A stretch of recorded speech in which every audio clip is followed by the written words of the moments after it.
The wind came down from the mountains like a living thing that morning, hungry and mean.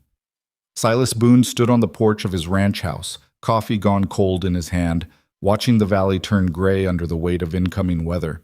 He'd seen storms before. Hell, he'd survived worse than weather. But something about this one felt personal, like it was coming for someone specific. That's when he saw Earl Tanner riding past on the main road. Earl wasn't alone. Behind him, clinging awkwardly to the saddle of a second horse, was a woman Silas had never seen before. She wore a dark travel cloak too thin for November cold, and even from a distance, Silas could see her shivering. Her face was pale, almost ghostly, against the dull wool, and her hands gripped the saddle horn with the kind of desperation that said she didn't trust horses, or maybe didn't trust the man leading her. Silas knew what she was. Mail order bride. Earl had been talking about it for months down at the trading post, bragging to anyone who'd listen about the woman coming west to marry him. Good stock, Earl had said, like he was buying livestock. Young, healthy, won't cost me much to keep. The memory made Silas's jaw tighten. He'd said nothing back then, same as everyone else. Out here, you didn't interfere in another man's business. That was the code. Mind your own affairs, survive your own winters, and let every man reap what he planted. But now, watching that woman struggle to stay upright in the saddle, something turned over in Silas's chest. Something he thought had frozen solid 3 years ago when he buried his wife and daughter. He went inside, poured the coffee out, told himself it wasn't his concern. 2 hours later, Earl Tanner rode back past the ranch, alone. The second horse trailed behind him, riderless. Silas was in the barn when he heard the hoofbeats. He stepped out into the wind, wiping grease off his hands, and watched Earl pass without so much as a glance in his direction.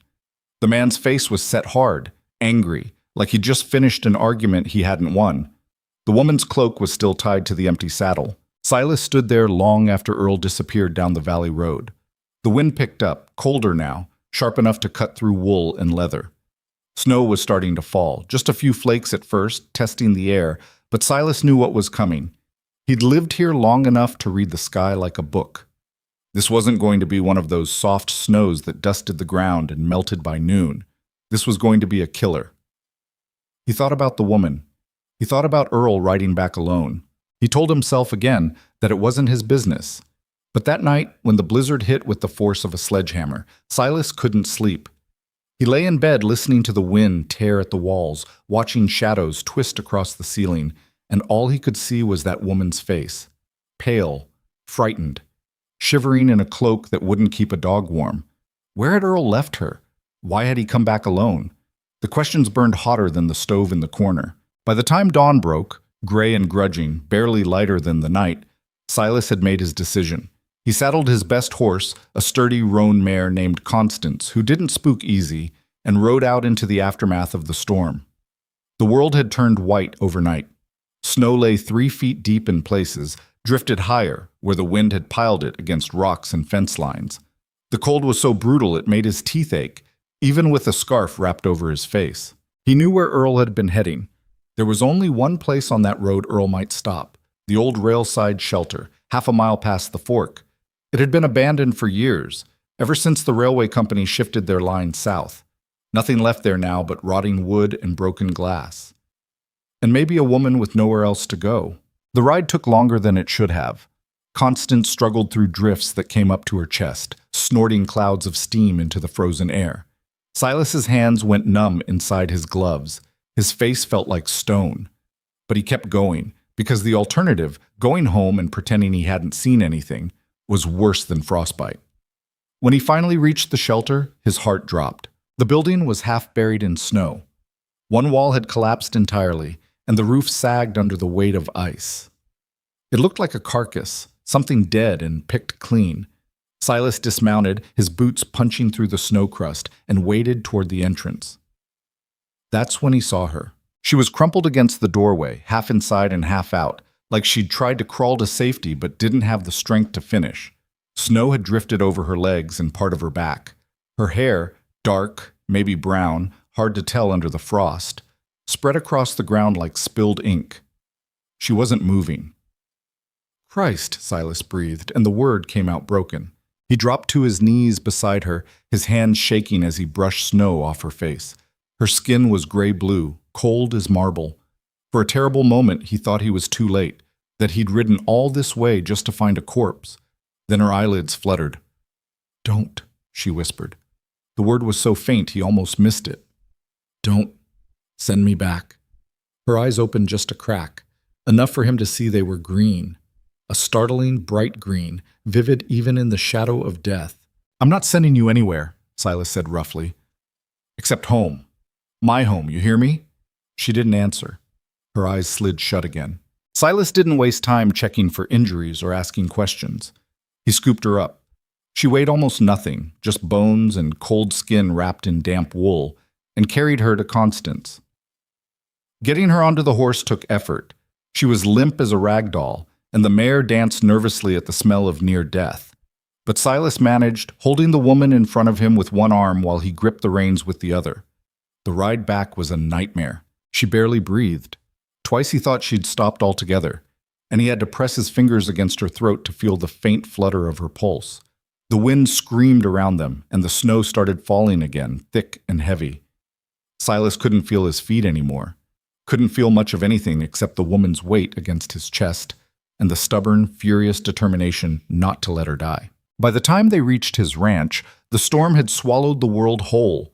Silas half fell off Constance, dragging the woman with him, and kicked open the door to his house. He carried her straight to the fireplace and laid her on the rug in front of the flames. Her lips were blue, her fingers were white. He'd seen frostbite before.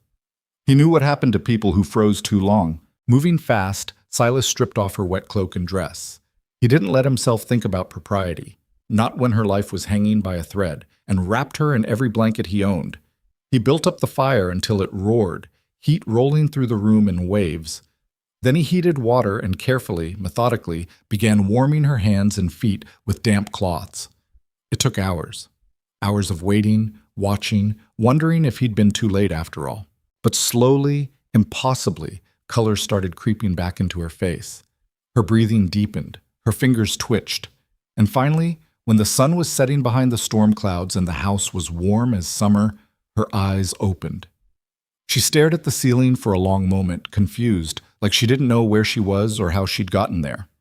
Then her gaze slid sideways and found Silas sitting in a chair nearby, exhausted and filthy and still wearing his coat.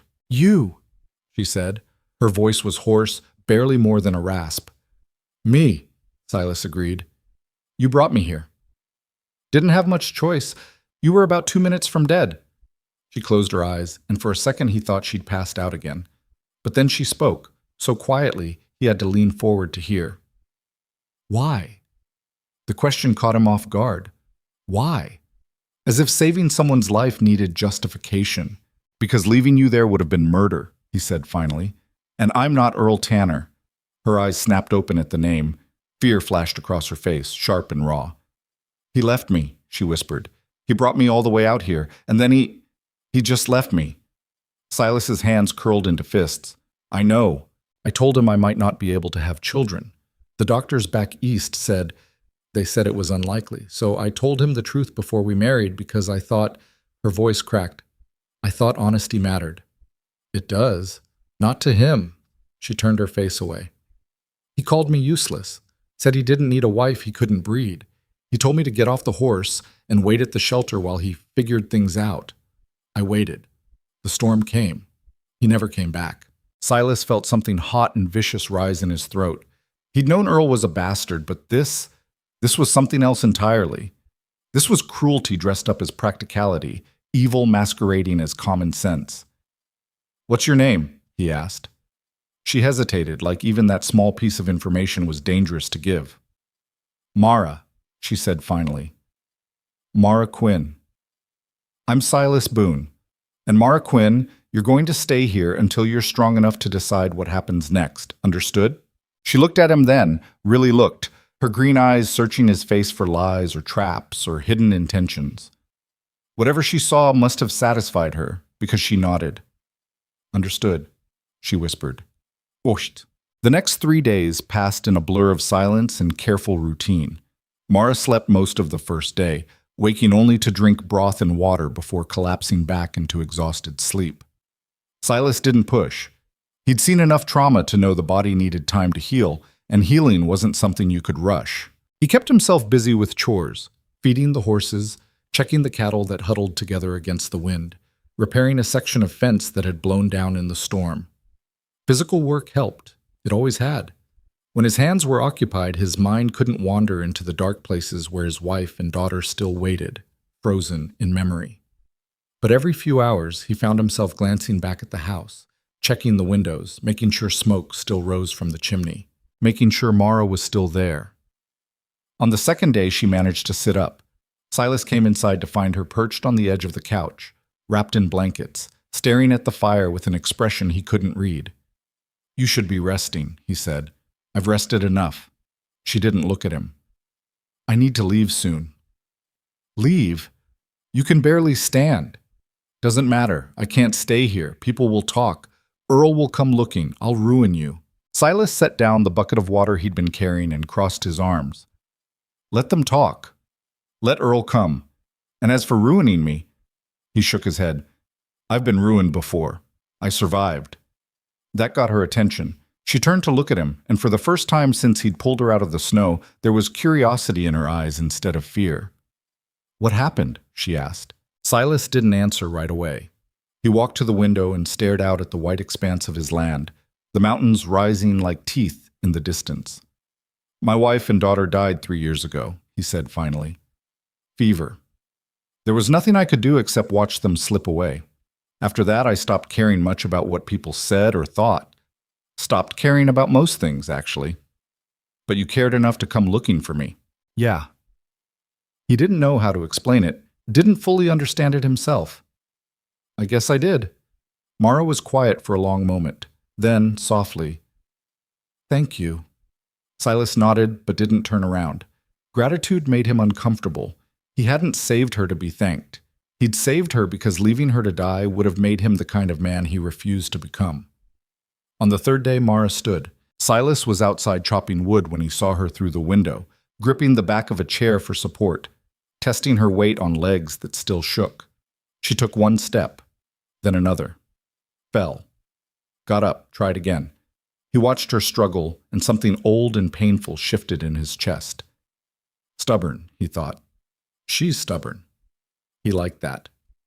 That evening, as they sat across from each other at the small kitchen table, her eating soup, him pretending not to watch her too closely, Mara spoke. "There's something you should know," she said. "Earl isn't going to let this go. He paid for my passage west. He has paperwork, a contract. In his mind, I belong to him." "You don't belong to anyone." "The law might see it differently." Silas set down his spoon. "Then the law is wrong. That doesn't change what will happen." Mara's voice was steady, but her hands trembled around the bowl. "He'll come for me. He'll say I ran away, that you stole me. And people will believe him because he's lived here longer, and you're just a stranger who interfered where he shouldn't have," Silas finished. "I know how it looks." "Then why did you do it?" It was the second time she'd asked why, but this time the question hit different. This time it felt like she was asking about more than just the rescue. She was asking about intention, about what happened next. Silas met her eyes across the table. "Because some things are worth the risk," he said quietly. Mara stared at him. Something passed between them in that moment. Not romance, not yet, but recognition. An understanding that they were both standing at the edge of something dangerous, something that could destroy them both if they weren't careful. But maybe, just maybe, it was worth it. The knock came on the fourth day. Silas was in the barn when he heard it. 3 sharp raps on the front door, deliberate and loud. He set down the harness he'd been mending and walked toward the house, already knowing who it would be. Earl Tanner stood on the porch, hat in hand, face set in an expression of false concern. Behind him stood the sheriff, a lean man named Carson with tired eyes and a badge that had seen better days. "Silas," Earl said, his voice dripping with fake friendliness. "We need to talk." Silas didn't invite them in. He stepped onto the porch and closed the door behind him. "Talk then." Earl's smile didn't reach his eyes. I'm looking for someone, a woman. She went missing a few days ago during the storm. I'm worried sick about her. That's so. Yes, her name's Mara Quinn, my fiancée. We were traveling together when she got confused, wandered off. I've been searching everywhere. Earl paused, letting the lie settle into the cold air. I heard you might have seen her. Silas looked at the sheriff. Carson shifted uncomfortably, clearly wishing he was anywhere else. Who told you that? Silas asked. Does it matter? Earl's voice hardened. Is she here or not? She's here.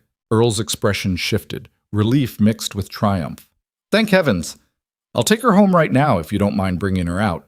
No? The word hung in the air like a challenge. Earl's face darkened. Excuse me?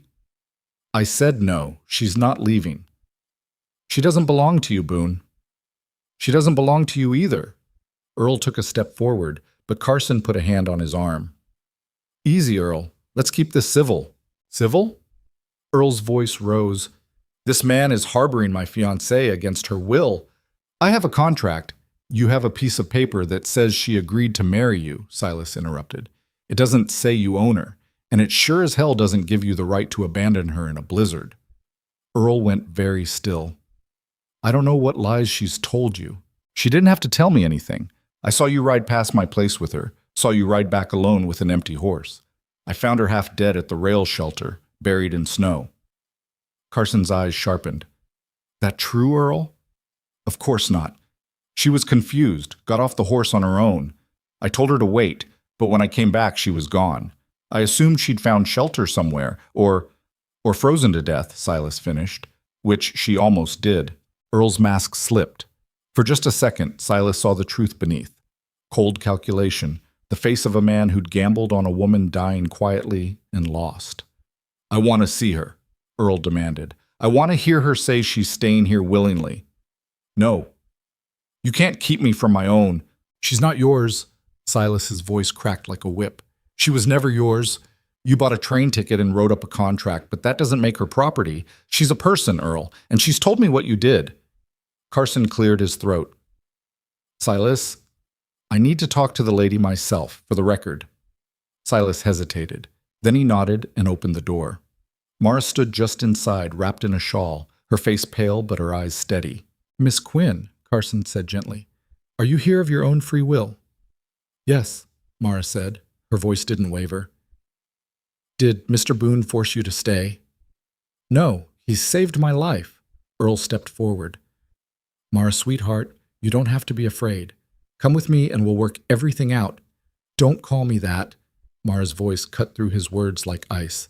Don't pretend you care. You left me to die. I left you to wait. In a blizzard, with no shelter, no food, no horse. Mara's hands clenched in the fabric of the shawl. You looked me in the eye and called me useless because I told you the truth. Then you rode away. Earl's face flushed red. You ungrateful!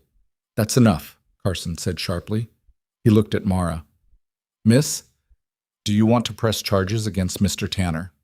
The question seemed to surprise everyone, including Mara. She stared at the sheriff, then at Earl, then back again. Can I? She asked quietly. For abandonment? Maybe. It'd be hard to prove, but... Carson shrugged. I've got eyes. I can see what almost happened here. Earl exploded. This is insane. She signed a contract. She agreed to marry me, and this man... He jabbed a finger at Silas. Stole her. That's kidnapping. That's saving her life, Carson interrupted, which you failed to do. He settled his hat more firmly on his head.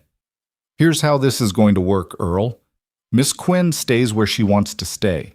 If she decides to leave with you, that's her choice. But you don't get to demand anything. And if I hear you've been harassing her or Mr. Boone, I'll be back with more questions. Understood? Earl's jaw worked. His eyes burned with fury, but he must have seen something in Carson's expression that made him back down. This isn't over, Earl said, his voice low and venomous. People in this valley have standards. They'll hear about this, about you playing house with another man's woman. They'll run you both out before winter's done. He turned and stalked toward his horse. Carson lingered a moment longer. Watch yourself, Silas, he said quietly. Earl's right about one thing. People talk. And out here, reputation matters almost as much as water. I'll take my chances. Carson nodded and followed Earl down the path. Silas stood on the porch, watching them disappear into the white landscape, and felt the weight of what he'd just done settle onto his shoulders. Behind him, Mara's voice was soft. You didn't have to do that. Yes, Silas said. I did. Well, that night neither of them slept much. Silas sat by the fire, pretending to read a book he wasn't actually seeing. Mara sat across from him, mending a tear in one of his shirts that she'd insisted needed fixing. The silence between them was heavy, with unspoken questions. Finally, Mara set down the needle. What happens now? She asked. Silas closed the book. I don't know. Earl meant what he said. People will talk. They'll assume things. You'll lose friends, maybe business. I don't have many friends. And the business will survive. You don't understand. Mara's voice was tight with frustration. Out here, a man's reputation is everything. If they believe you and I are... She couldn't finish the sentence. Let them think what they want, Silas said. The truth is simple. You needed help. I gave it. Nothing more, nothing less. Nothing more, Mara repeated softly, and something in her voice made Silas look up. She was watching him with an expression he couldn't read. Part gratitude, part something else. Something that made his chest feel tight. I'll leave as soon as the weather clears, she said. I'll find work somewhere, maybe one of the mining towns or further west. I'll disappear before this gets worse for you. And go where? Do what? You have no money, no connections, no... I'll manage. I've managed before. By accepting a contract to marry a stranger? The words came out harsher than Silas intended. He softened his voice. Mara, I'm not trying to trap you here, but running off alone in the middle of winter isn't survival, it's suicide. Then what do you suggest? Silas didn't have an answer. Not yet. He stood and walked to the window, staring out at the darkness. Snow was falling again, soft and steady, covering everything in white silence. Stay through winter, he said finally. That's all I'm asking. Stay here where it's warm and safe, and when spring comes, we'll figure out what happens next. If you want to leave, I'll help you. I'll make sure you have money and supplies and a way forward. But don't run now. Not like this. Mara was quiet for so long he thought she'd refuse. Then, why are you doing this? There it was again, that question. Why? Silas turned to face her. Because you remind me that there's still something worth protecting in this world, he said quietly. I forgot that for a while. After my family died, I forgot a lot of things. But when I pulled you out of that snow, when I felt you breathing, he stopped, searching for words that didn't sound insane. I remembered. Mara's eyes glistened in the firelight. Remembered what? That some lives are worth fighting for. The words hung between them, raw and honest and terrifying in their simplicity. Mara stood slowly.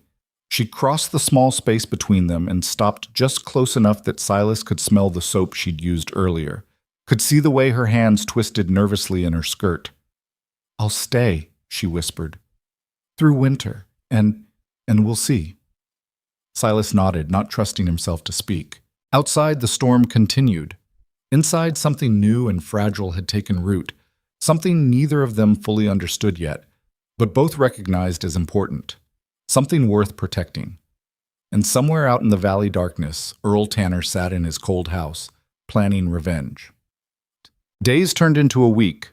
The week turned into 2. And slowly, quietly, life at the ranch found a rhythm.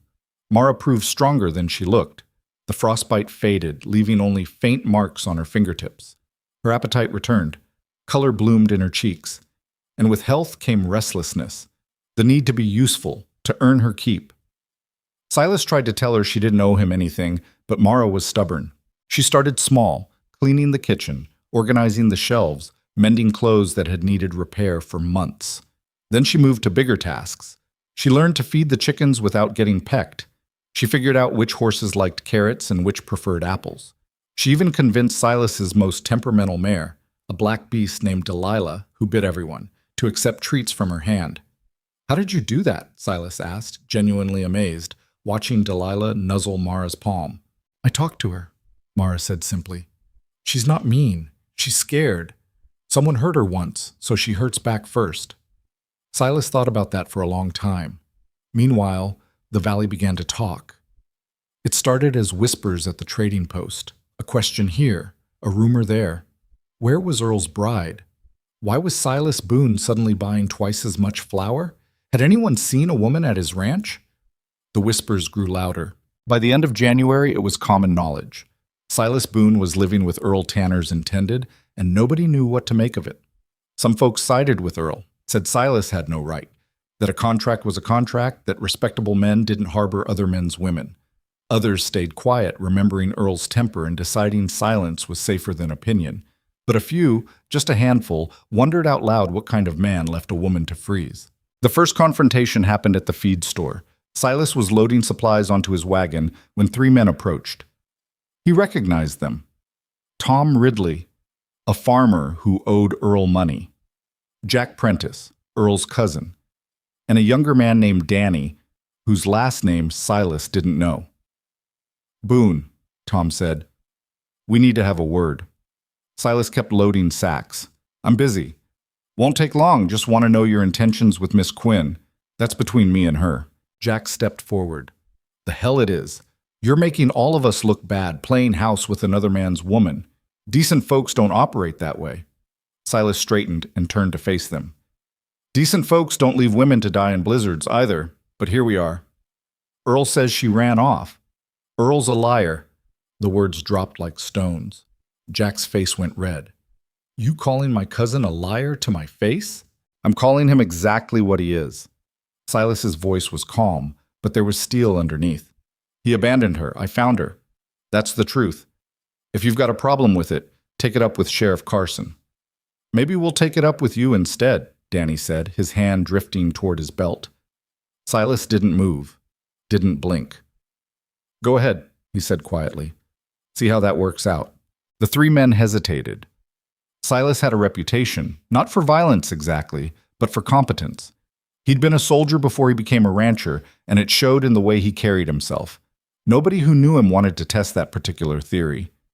After a long, tense moment, Tom backed down. "This ain't over," he muttered, and the 3 of them walked away. Silas finished loading his wagon, but his hands shook slightly as he gripped the reins. This was just the beginning. When he got home, Mara was in the kitchen, kneading bread dough with flour dusted across her nose. She looked up as he entered, saw his face, and went still. "What happened?" she asked. "Nothing, just some men with opinions." "Silas." "It's fine, Mara." He set down the supplies harder than necessary. "I can handle a few angry neighbors." "It's not fine, it's getting worse. People are turning against you because of me." "Let them." "You don't mean that." Silas turned to face her. "I do. I mean every word. You think I care what Tom Ridley or Jack Prentice says about me?" "I don't. I stopped caring about reputation a long time ago." Mara wiped her hands on her apron, her expression pained. "But you shouldn't have to lose everything just because you helped me." "I'm not losing anything that matters. Your standing in the community matters. Your livelihood matters. You matter," Silas interrupted, and the words came out more forcefully than he intended. "You matter more than any of that." Mara stared at him, eyes wide. The air between them felt charged, electric. Silas realized what he'd just said, how it sounded, what it might mean, and looked away quickly. "I just mean," he said, fumbling for safer ground, "you're a person. You deserve to be safe, that's all." "That's all," Mara echoed, but her voice was strange, uncertain. Neither of them spoke for the rest of the evening. But something had shifted, something neither was quite ready to name. February came cold and mean. The valley locked down under ice, and travel became near impossible. Silas and Mara were effectively isolated, cut off from the rest of the settlement, and for a while that felt like mercy. They fell into routines: morning chores, meals shared in comfortable silence, evenings by the fire. Mara taught herself to cook using Silas's limited supplies and his late wife's recipe book. Silas repaired equipment and planned spring planting while Mara read aloud from books she found on his shelves. It was domestic, peaceful, dangerous. Because somewhere along the way, Silas stopped seeing Mara as a stranger he'd rescued. He noticed small things: the way she hummed while working, the way she always left the kitchen cleaner than she found it, the way she'd started sitting in the same chair his wife once favored, and instead of feeling like betrayal, it felt right. He noticed the way she looked at him sometimes, quick glances when she thought he wasn't watching, curiosity mixed with something warmer. And he started to realize that keeping her through winter wasn't about duty anymore. It was about not wanting her to leave. One night, during a particularly brutal storm, the stove started smoking. Silas scrambled to adjust the flue while Mara opened windows to let out the acrid smell. They worked together, coughing and laughing despite the chaos, and when the smoke finally cleared, they collapsed onto the couch, exhausted and slightly giddy. "That was exciting," Mara said, wiping tears from her eyes. That's one word for it. They sat there catching their breath, and suddenly Silas became aware of how close they were. Their shoulders touching, her hair falling loose from its pins, wild and dark against the pale fabric of her dress. Mara turned to look at him. "Silas," she said quietly, "I need to ask you something." "All right. Why haven't you? I've been here for weeks now. You could have—" She stopped, struggling with the words. "You could have demanded things from me. Payment for your help. You could have treated me like Earl did, like I was something you owned, but you haven't. Why?" Silas felt something tighten in his chest. "Because that's not what this is," he said. "You're not here to repay a debt, Mara. You're here because you needed somewhere safe, and I had space, that's all." "Is it?" She was looking at him intently now. "Is that really all this is?" The question hung in the air between them, heavy with implications. Silas knew he should say yes, should keep the boundaries clear, should protect both of them from whatever this dangerous thing was that had started growing in the spaces between their words. But he was tired of lying. "No," he admitted. "It's not." Mara's breath caught. "Then what is it?" "I don't know yet." They sat there in the firelight, close enough to feel each other breathing, and neither moved away. Outside, the storm howled. Inside, something new was being born, fragile and uncertain, but undeniably real. And in the valley beyond, Earl Tanner continued to plot. The confession, if that's what it was, changed nothing and everything at once.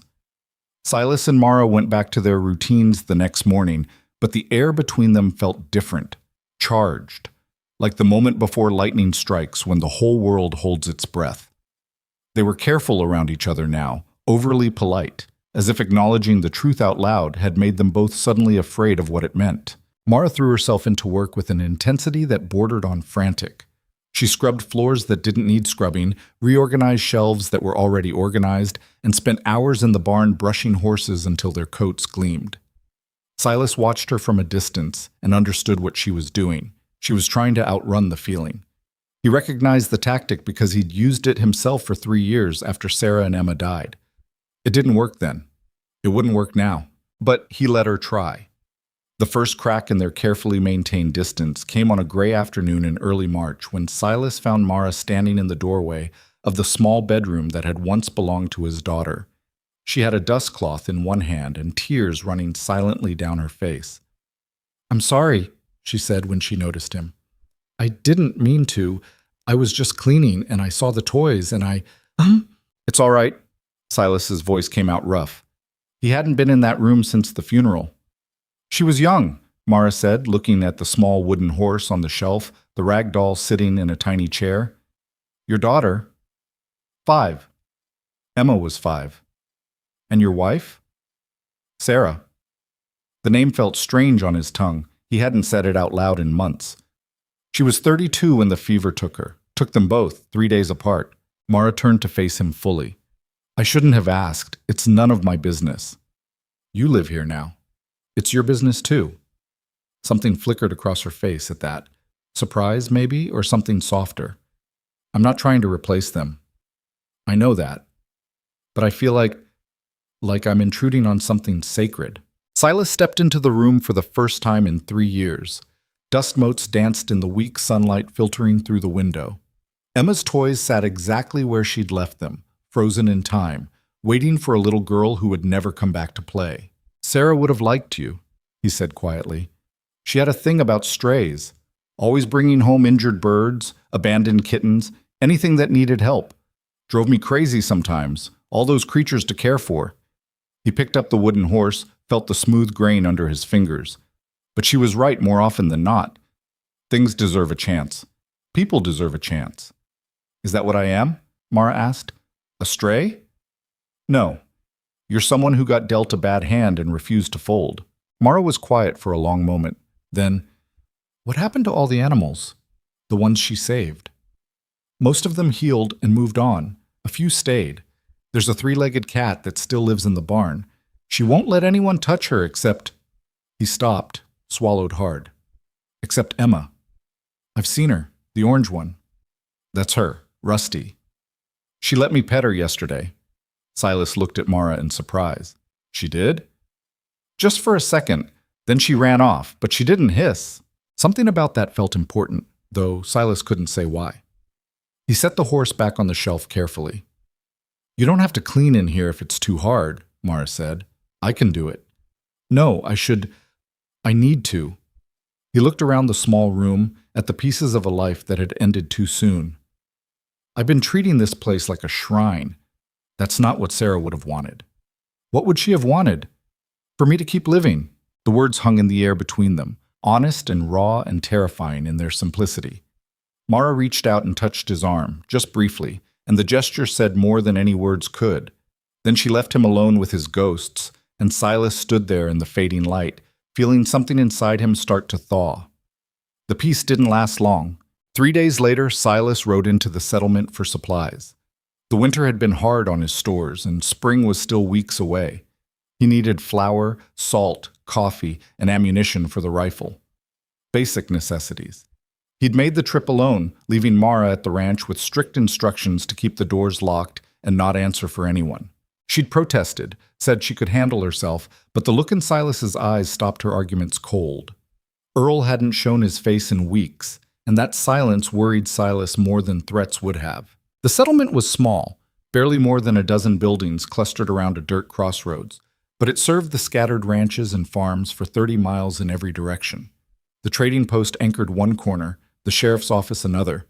A church nobody used much except for weddings and funerals stood at the far end. Between them sat a saloon that did steady business regardless of season. Silas tied Constance to the post outside the trading post and went inside. The conversation died the moment he entered. 4 men stood near the counter and all of them turned to stare. Silas recognized Tom Ridley and Jack Prentice from the confrontation at the feed store. The other 2 were strangers, probably drifters or hired hands passing through. Behind the counter, old Samuel Pierce cleared his throat uncomfortably. Silas, didn't expect to see you today. Need supplies, Sam. Right, of course. Sam moved to gather items, but his movements were jerky, nervous. Got your list? Silas handed it over, acutely aware of the eyes on his back. Jack Prentice spoke first. Heard you're still keeping that woman at your place. Silas didn't turn around. That's right. Earl's been real patient, waiting for her to come to her senses. But patience runs out. Then Earl can take it up with me directly. Oh, he will. Jack's voice carried a nasty edge. Real soon, actually. He's been talking to folks, building support. Turns out most decent people don't appreciate a man who steals another man's intended. Silas turned slowly. I didn't steal anything. I saved her life. That's one version. Earl's got another.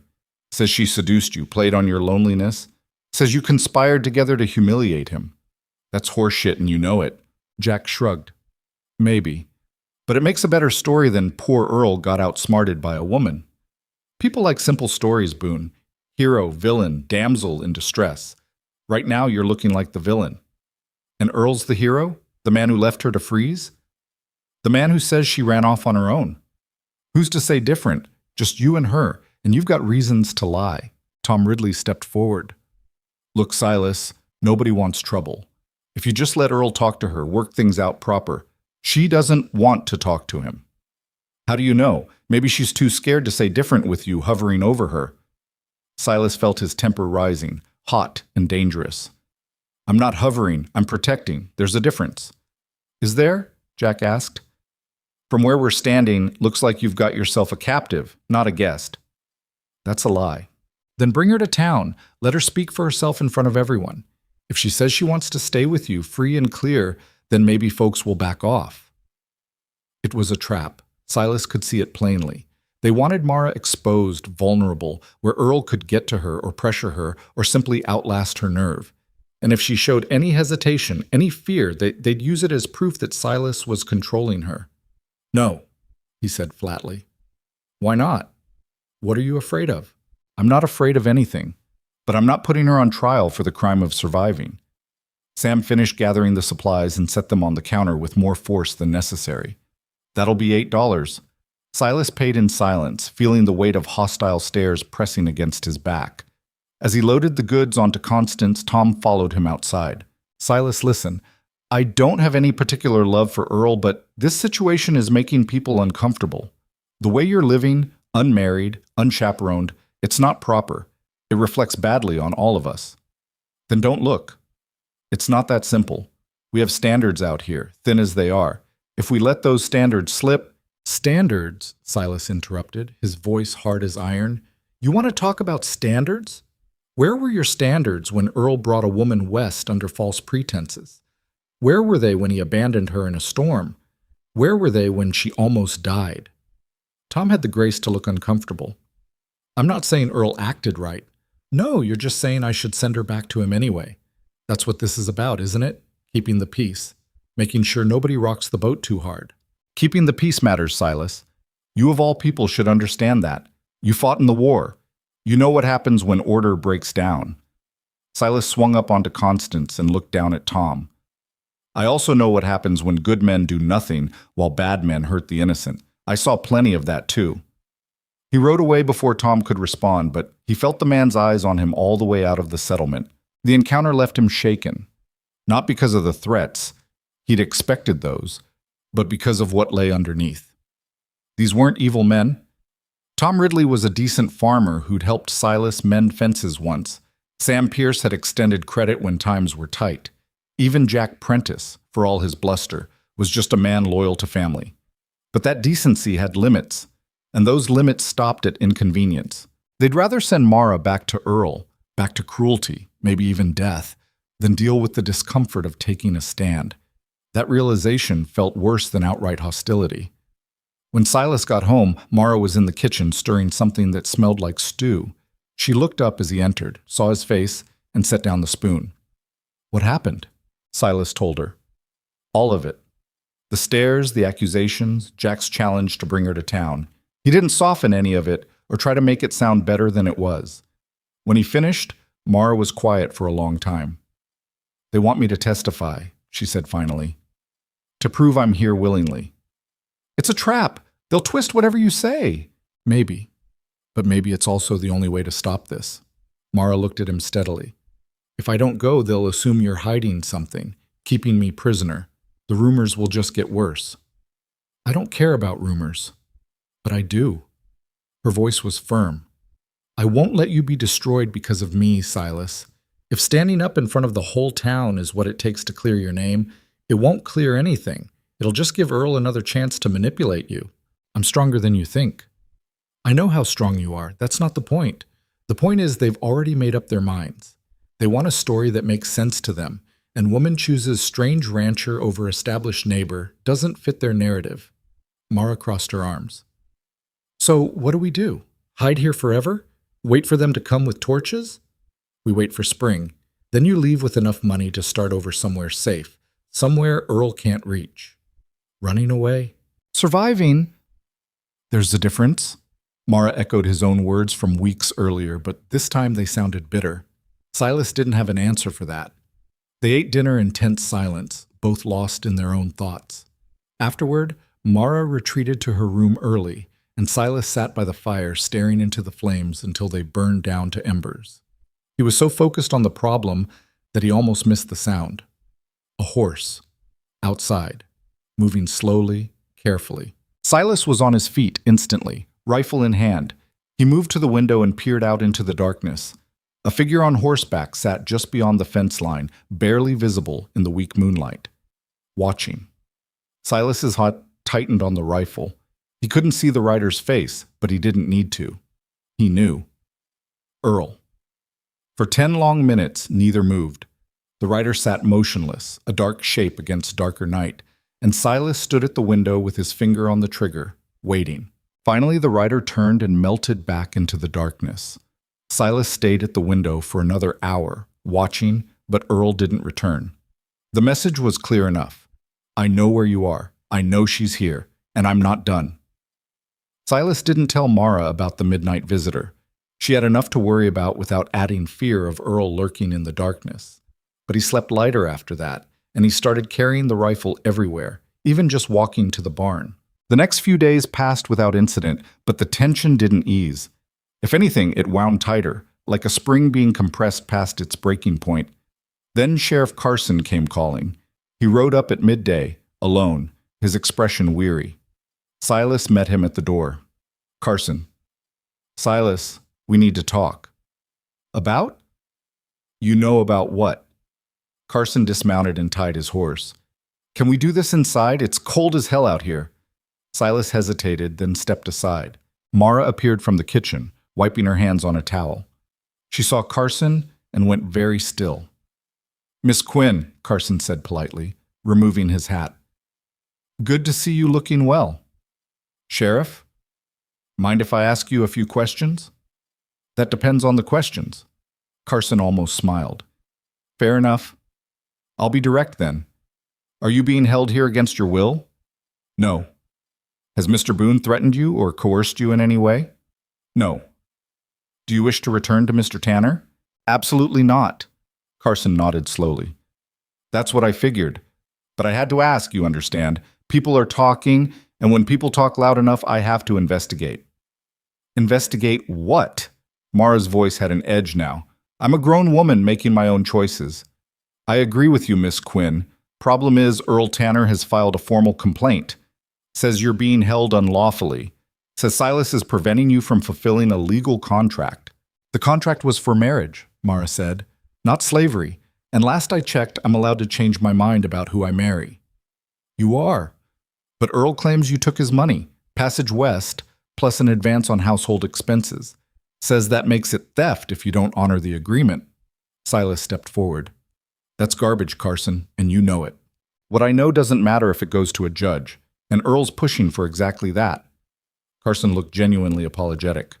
Look, I think Earl's a snake, and I think you two are doing your best in a bad situation, but the law is the law. If he can prove she took money with no intent to fulfill her end of the bargain, he's got a case. Intent? Mara's voice rose.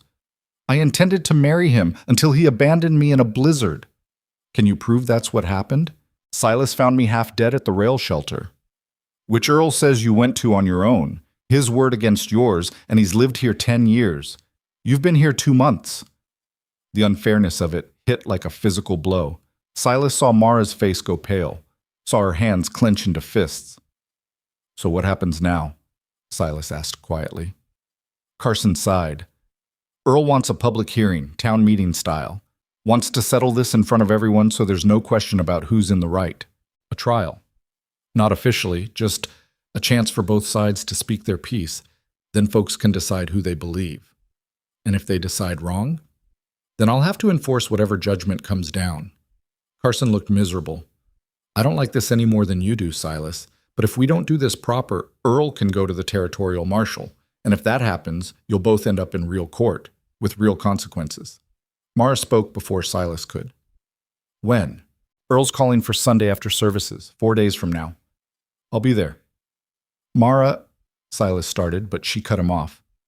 I'll be there, she repeated firmly, and I'll tell them exactly what happened, all of it. Carson looked between them, then nodded. Sunday, then. 1 o'clock at the chapel. He put his hat back on. For what it's worth, I hope sense wins out. After he left, Silas turned to Mara. You don't have to do this. Yes, I do.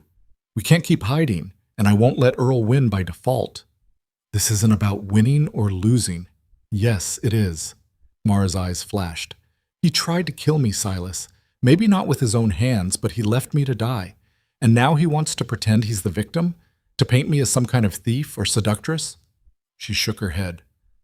No, I won't give him that satisfaction. These people don't know you. They're not going to automatically believe. Then I'll make them believe. Mara straightened her shoulders. I survived a blizzard. I can survive a room full of judgmental strangers.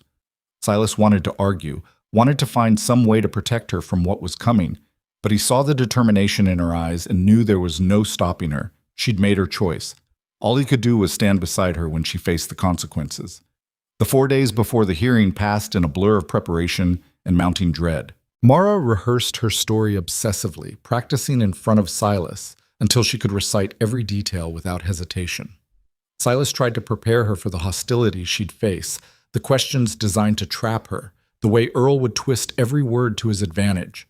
But nothing could really prepare someone for that kind of exposure. On Saturday night, neither of them slept much. Silas sat by the fire cleaning his rifle, not because it needed cleaning, but because his hands needed something to do. Mara paced the small cabin like a caged animal, too restless to sit. Finally, near midnight, she stopped pacing and sat down across from him. "What if they don't believe me?" she asked quietly. "Then we'll figure something else out." "What if Carson arrests you?" "He won't." "But what if he does? What if Earl convinces everyone that you kidnapped me and they—" "Mara." Silas set down the rifle and leaned forward. "Whatever happens tomorrow, we face it together. You're not alone in this." "I should be. This is my fight." "No, it became both of ours the moment I pulled you out of that snow." Mara's eyes glistened in the firelight. "I never asked you to risk everything for me." "You didn't have to ask." "Why?" There it was again, that question she kept coming back to. "Why are you doing this?" "And don't say it's just about doing the right thing, because we both know it's more than that now." Silas was quiet for a long moment, gathering words for something he'd barely admitted to himself. "After Sarah and Emma died," he said slowly, "I stopped seeing the point of much of anything. I kept the ranch running because that's what you do. You keep going, even when it feels meaningless. But I wasn't living. I was just existing, going through motions." He looked at Mara directly. "And then I found you. And for the first time in 3 years, something mattered again. Not just saving you, though that mattered plenty, but what came after. Watching you heal, watching you get stronger, seeing the way you handled Delilah, the way you made Rusty trust again, the way you—" He stopped, searching for words. "The way you brought life back into this house." Mara's breath caught. "Silas." "I'm not saying this to pressure you or make you feel obligated. I'm saying it because you asked why, and you deserve the truth. You matter to me, Mara. You matter in a way I didn't think anyone would ever matter again. And tomorrow, when we walk into that chapel, I want you to know that whatever they say, whatever they believe, it doesn't change how I feel." The silence that followed felt enormous. Then Mara stood, crossed the small space between them, and did something that surprised them both. She kissed him. It wasn't tentative or uncertain. It was a claiming, a choice, a statement of intent. Her hands cupped his face, and for a moment the whole world narrowed down to the warmth of her mouth, the smell of soap and wood smoke in her hair, the way she trembled slightly against him. When she pulled back, her eyes were bright with unshed tears. "Whatever happens tomorrow," she whispered, "I want you to know that you saved more than my life. You saved me, all of me, and I—" She stopped, as if afraid to finish the sentence. Silas finished it for her. "I know," he said quietly. "I know." They stayed like that for a long time, forehead to forehead, breathing each other's air, and outside the wind howled across the frozen valley like a warning of storms to come. Sunday arrived cold and clear. Silas and Mara dressed carefully, both aware they were preparing for battle. Mara wore her best dress, the one she'd been married in, before Earl rejected her, and pinned her hair up properly. Silas put on his cleanest shirt and shaved for the first time in weeks. They looked at each other across the kitchen, and something passed between them. Not fear exactly, but recognition of what they were about to walk into. "Ready?" Silas asked. "No," Mara admitted, "but let's go anyway." The ride to town took an hour. They didn't talk much. Silas kept scanning the horizon for trouble, half expecting Earl to try something before they reached the settlement. But the road stayed empty except for a few crows circling overhead. As they approached the chapel, Silas's stomach sank. Wagons and horses crowded the area, dozens of them. It looked like half the valley had turned out to watch the spectacle. "Christ," he muttered. Mara's face had gone pale, but her jaw was set. "It's fine. Let them watch." They dismounted and walked toward the chapel entrance. Conversations died as people noticed them. Men stared. Women whispered behind their hands. Children pointed until their mothers pulled them close. Silas felt like they were walking to an execution. Sheriff Carson stood at the chapel door. He nodded grimly. "Silas, Miss Quinn, Earl's already inside. Most of the town council, too. This is going to be, well, it's going to be rough." "We know," Mara said. "Just remember, no violence, no matter what gets said. If things get heated, I'll shut it down. Understood?" Silas nodded, though his hand wanted badly to rest on the knife at his belt. They stepped inside together. The chapel was packed, every pew full, people standing along the walls. At the front, Earl Tanner sat with Jack Prentice and two other men Silas recognized as members of the informal town council. Earl looked confident, almost smug. When he saw Mara, his expression shifted to something darker. Possession, Silas realized. The man still thinks he owns her. Carson guided them to seats near the front, and the room fell silent. An older man named Jeremiah Stone, de facto mayor and head of the council, stood and cleared his throat. "We're here to settle a dispute between Earl Tanner and Silas Boone regarding Miss Mara Quinn. This isn't a legal proceeding, but we aim to hear both sides and determine the truth of the matter. Earl, you wanted this meeting. You speak first." Earl stood slowly, playing to the crowd. "Thank you, Jeremiah. Friends, I appreciate you all coming today. This is difficult for me, but it needs to be said." He paused for effect. 2 months ago, I brought Mara Quinn west to be my wife. I paid her passage, gave her money for clothes and necessities. We had an agreement, a contract, witnessed and signed. He pulled papers from his pocket and held them up. But shortly after she arrived, Miss Quinn had second thoughts. She got cold feet, I suppose. Instead of talking to me honestly, she conspired with Silas Boone, a man she'd never met, to embarrass me publicly and steal the money I'd invested. Murmurs rippled through the crowd. "That's a lie," Mara said loudly. "Let him finish," Jeremiah said. "You'll get your turn." Earl smiled thinly. "Thank you. As I was saying, Miss Quinn disappeared during a storm.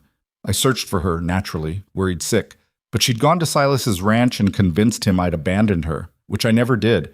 I left her at the shelter temporarily while I went for help, and when I returned, she was gone." "That's not what happened," Mara's voice cracked. "Order," Jeremiah warned. Earl continued. "Now she's living unmarried with a man she barely knows, in what can only be described as scandalous circumstances. I'm not here to judge her morals. Perhaps Silas took advantage of a vulnerable woman. But I'm here to reclaim what's mine by contract and by right." He sat down to scattered applause. Silas felt Mara trembling beside him, rage and disbelief radiating off her in waves. Jeremiah looked at them. "Miss Quinn, you want to respond?" Mara stood on shaking legs and faced the crowd. And that's when everything truly began to unravel. Mara's hands gripped the back of the pew in front of her so hard her knuckles went white. She looked at Earl, then at the crowd of strangers who held her fate in their hands, and for a moment Silas thought she might bolt. Her breathing had gone shallow, her face bloodless. Then something changed. Her spine straightened, her chin lifted, and when she spoke, her voice carried clear across the chapel. "Everything he just said is a lie." The crowd stirred. Earl started to stand, but Jeremiah waved him down. "Continue, Miss Quinn. Earl Tanner didn't leave me at the shelter temporarily. He brought me there, told me I was useless because I might not be able to bear children, and rode away. He looked me in the eye and said he had no use for a barren wife." Her voice cracked slightly on the word, but she pushed through. "I waited for hours. The storm got worse. I tried to find shelter in the old building, but it was falling apart. I thought I was going to die." "That's not—" Earl began, but Jeremiah cut him off with a sharp gesture. "Let her speak." Mara's eyes found Silas for just a moment, drawing strength, then turned back to the crowd. "Silas found me the next morning. I was unconscious, frozen. If he hadn't come looking, I would be dead right now. He saved my life, and he's been protecting me ever since. Not taking advantage, not conspiring, protecting." "From what?" a woman in the third row called out. "From a man who paid good money to marry you?" "From a man who tried to kill me," Mara shot back. "Or do you all think it's acceptable to leave a woman to freeze when she doesn't meet expectations?" The question hung in the air. Several people shifted uncomfortably. Earl stood again, his face flushed. You're twisting everything. I went for help. Oh, you went home, Mara interrupted. Silas saw you ride past his ranch alone. If you were getting help, why didn't you stop there? Why didn't you tell anyone I was stranded? Earl's mouth opened and closed. He hadn't expected her to have that detail. Because you wanted me to die quietly, Mara continued, her voice gaining strength. You wanted the problem to go away, and when it didn't, when Silas saved me, you had to come up with a story that made you look like the victim instead of the villain. I am the victim here, Earl's composure was cracking. I paid for you. I have a contract. You have a piece of paper that said I'd marry you, Mara said. It didn't say I'd stay married to a man who proved himself cruel before we even spoke vows. It didn't say I had to die to make you feel like you got your money's worth. The chapel erupted in competing voices. Some people shouted support for Earl. Others called for order. A few voices rose in what might have been agreement with Mara. Jeremiah had to bang his hand on the pulpit 3 times before the noise died down. Enough! He looked at Earl. Do you have any proof she conspired with Silas beforehand? Any evidence they knew each other before that day? She went straight to his ranch. Because it was the closest place that wasn't a collapsed shelter, Silas said, speaking for the first time. I found her at the railside building half dead. I didn't know her name. Didn't know anything about her except that she was dying. What was I supposed to do? Leave her there? You could have brought her to town, Jack Prentice called out. Let proper folks care for her. In a blizzard? She wouldn't have survived the ride. Hell, we barely made it back to my place. Convenient, Earl muttered. Silas stood slowly, and something in his posture made the room go quiet. When he spoke, his voice was low and hard as stone. You want to call me a liar, Earl. You do it to my face, not under your breath like a coward. Earl's face went red, but he didn't rise to the challenge. Jeremiah intervened. The question before us isn't whether Silas saved her life. Seems clear he did. The question is what happens now. Earl claims he has a legal right to Miss Quinn's presence based on the contract and money exchanged. Miss Quinn claims that right was voided when Earl abandoned her. How do we settle this? Let her go, a voice said from the back. Everyone turned. An old man Silas vaguely recognized stood near the door. He wore the rough clothes of a rail worker, his face weathered by decades of hard labor. I'm sorry, who are you? Jeremiah asked. Name's William Grant. I work the depot maintenance. Was there the day Earl brought Miss Quinn through? He stepped forward, leaning on a cane. I saw them arrive, saw how he treated her, rough, impatient. Heard him telling Jack here that if she didn't work out, he'd cut his losses. Those were his exact words, cut his losses. Earl's face went from red to pale. That's not, I never... You did, William said calmly. I was standing 10 feet away. You thought nobody was listening, but I was. Why didn't you say something before? Someone demanded. William shrugged. Wasn't my business. Man wants to bring a wife west. That's his affair. But when I heard he was claiming she ran off and stole from him, when I heard he left her in a storm, he shook his head. That ain't right. That's attempted murder dressed up as a business dispute. The crowd exploded again. This time Jeremiah had to shout to restore order. Are you willing to swear to what you just said? He asked William. I am. Earl was on his feet, furious. This is ridiculous. One old man's word against mine. I believe him, another voice said. A woman stood in the middle pews. Silas recognized her as Margaret Voss, the schoolteacher. She was older, maybe 50, with iron gray hair and sharp eyes that missed nothing. I've seen Earl Tanner's temper, Margaret said. 2 years ago, he got into a dispute with the Hendersons over water rights. When they wouldn't back down, he poisoned their well, nearly killed their livestock. Sheriff couldn't prove it, but everyone knew. That was never proven, Earl snarled. No, but it happened. Margaret looked at Mara with something like sympathy. And if he'd do that over water, I don't doubt he'd abandon a woman who disappointed him. More voices rose. The room was dividing, people taking sides, old grudges and new judgments colliding in the close air of the chapel. Silas could feel control slipping away from everyone. Jeremiah, Carson, even Earl himself. This was spiraling into something dangerous. Carson must have felt it too because he stood and raised his voice. Everyone calm down, this isn't helping anything. The hell it isn't, someone shouted. We got Earl lying through his teeth and half the town defending him. And the other half defending a stranger, another voice countered. What kind of precedent does that set? The precedent that we don't let women die, Margaret shot back. The argument raged on, growing louder and more chaotic. Silas saw Mara's face go from determined to frightened. This wasn't what either of them had expected. Not this division, this fury, this near-violence simmering just below the surface. Jeremiah finally slammed both hands on the pulpit hard enough to crack the wood. Enough! Silence fell, heavy and sullen. This isn't getting us anywhere, Jeremiah said. We're not a court of law. We can't compel anyone to do anything. The best we can do is make a recommendation to Sheriff Carson about whether charges should be filed. Charges against who? Tom Ridley asked. That's what we need to decide. Jeremiah looked exhausted. Earl claims theft and enticement. Miss Quinn could claim abandonment and attempted murder. Or we could say nobody files charges and let them both go their separate ways. She can't go anywhere, Earl said. She owes me. I owe you nothing, Mara said quietly. The money I spent was spent the moment you decided I wasn't worth keeping alive. The words cut through the remaining noise like a blade. Even Earl seemed momentarily stunned by their simple, brutal honesty. Jeremiah rubbed his face. I'm going to call for a vote among the council members.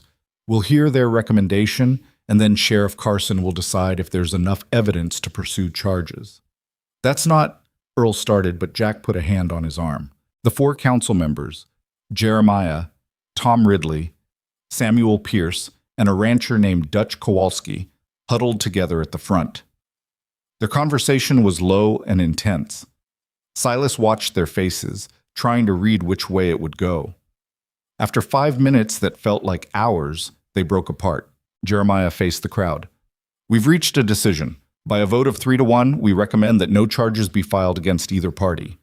The contract between Earl and Miss Quinn is considered void due to extenuating circumstances.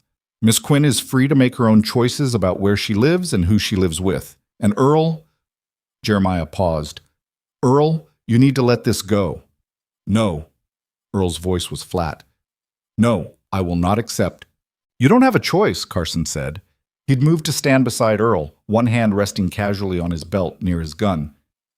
The council has spoken. I'm not filing charges. It's over. Over? Earl looked around wildly, as if searching for support. She stole from me. She humiliated me. And you're just going to let her walk away? She nearly died because of you, Margaret said. I'd say you're getting off light. Earl's face twisted with rage. For a moment, Silas thought he might actually attack someone. Margaret, Carson, maybe Mara herself. His hand twitched toward his belt, but then Jack pulled him back roughly. Not here, cousin. Not like this. Earl jerked free, but didn't lunge forward. Instead, he turned to Mara, and the look in his eyes made Silas's blood run cold. This isn't over, Earl said softly. You think you won? You think you're safe with your tame rancher? You're not. Neither of you are. That sounds like a threat, Carson said. It's a promise. Earl looked at Silas. You took something from me. I'll take something from you. Maybe not today. Maybe not next week. But I'm patient. Silas met his gaze steadily. Come any time, Earl. I'll be ready. Earl smiled, a cold, dead thing, and walked out of the chapel. Jack and several others followed, the door slamming behind them hard enough to shake the walls. The remaining crowd sat in stunned silence. Finally, Jeremiah spoke. Meeting adjourned. Everyone go home. People filed out slowly, some casting sympathetic glances at Mara, others looking at Silas with something between respect and concern. William Grant nodded to them as he passed. Margaret Voss stopped briefly. If you need anything, Miss Quinn, you come find me. Don't let the bastards grind you down. Thank you, Mara whispered. When the chapel was finally empty except for them and Carson, the sheriff approached. You two need to be careful, he said. Earl meant what he said. He's going to come after you, one way or another. I know, Silas said. Can you arrest him for threatening us? Mara asked. Carson shook his head. Not unless he acts on it. Best I can do is keep an eye on him, but I can't watch him every minute. He looked at Silas. You still have that rifle? Always. Keep it close. And maybe don't leave Miss Quinn alone at the ranch for a while.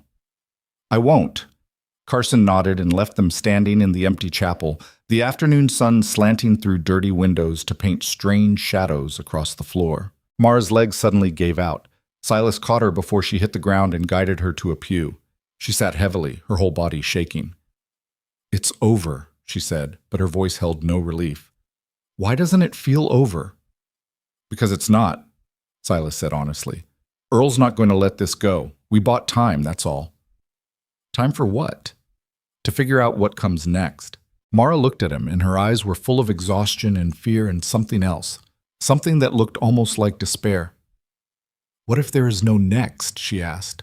"What if Earl just keeps coming, keeps threatening, until someone gets hurt? What if I've just traded one kind of death for another?" "You haven't. You don't know that." "I do." Silas knelt in front of her, taking her cold hands in his.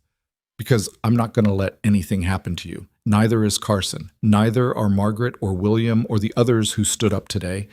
You're not alone in this anymore." "But you are," Mara said, tears finally spilling over. "You're alone because of me. Half the town thinks you're a kidnapper, or worse. Your reputation is ruined. Your business will suffer. And for what? To protect a woman you barely know? I know you plenty. Not enough to risk everything."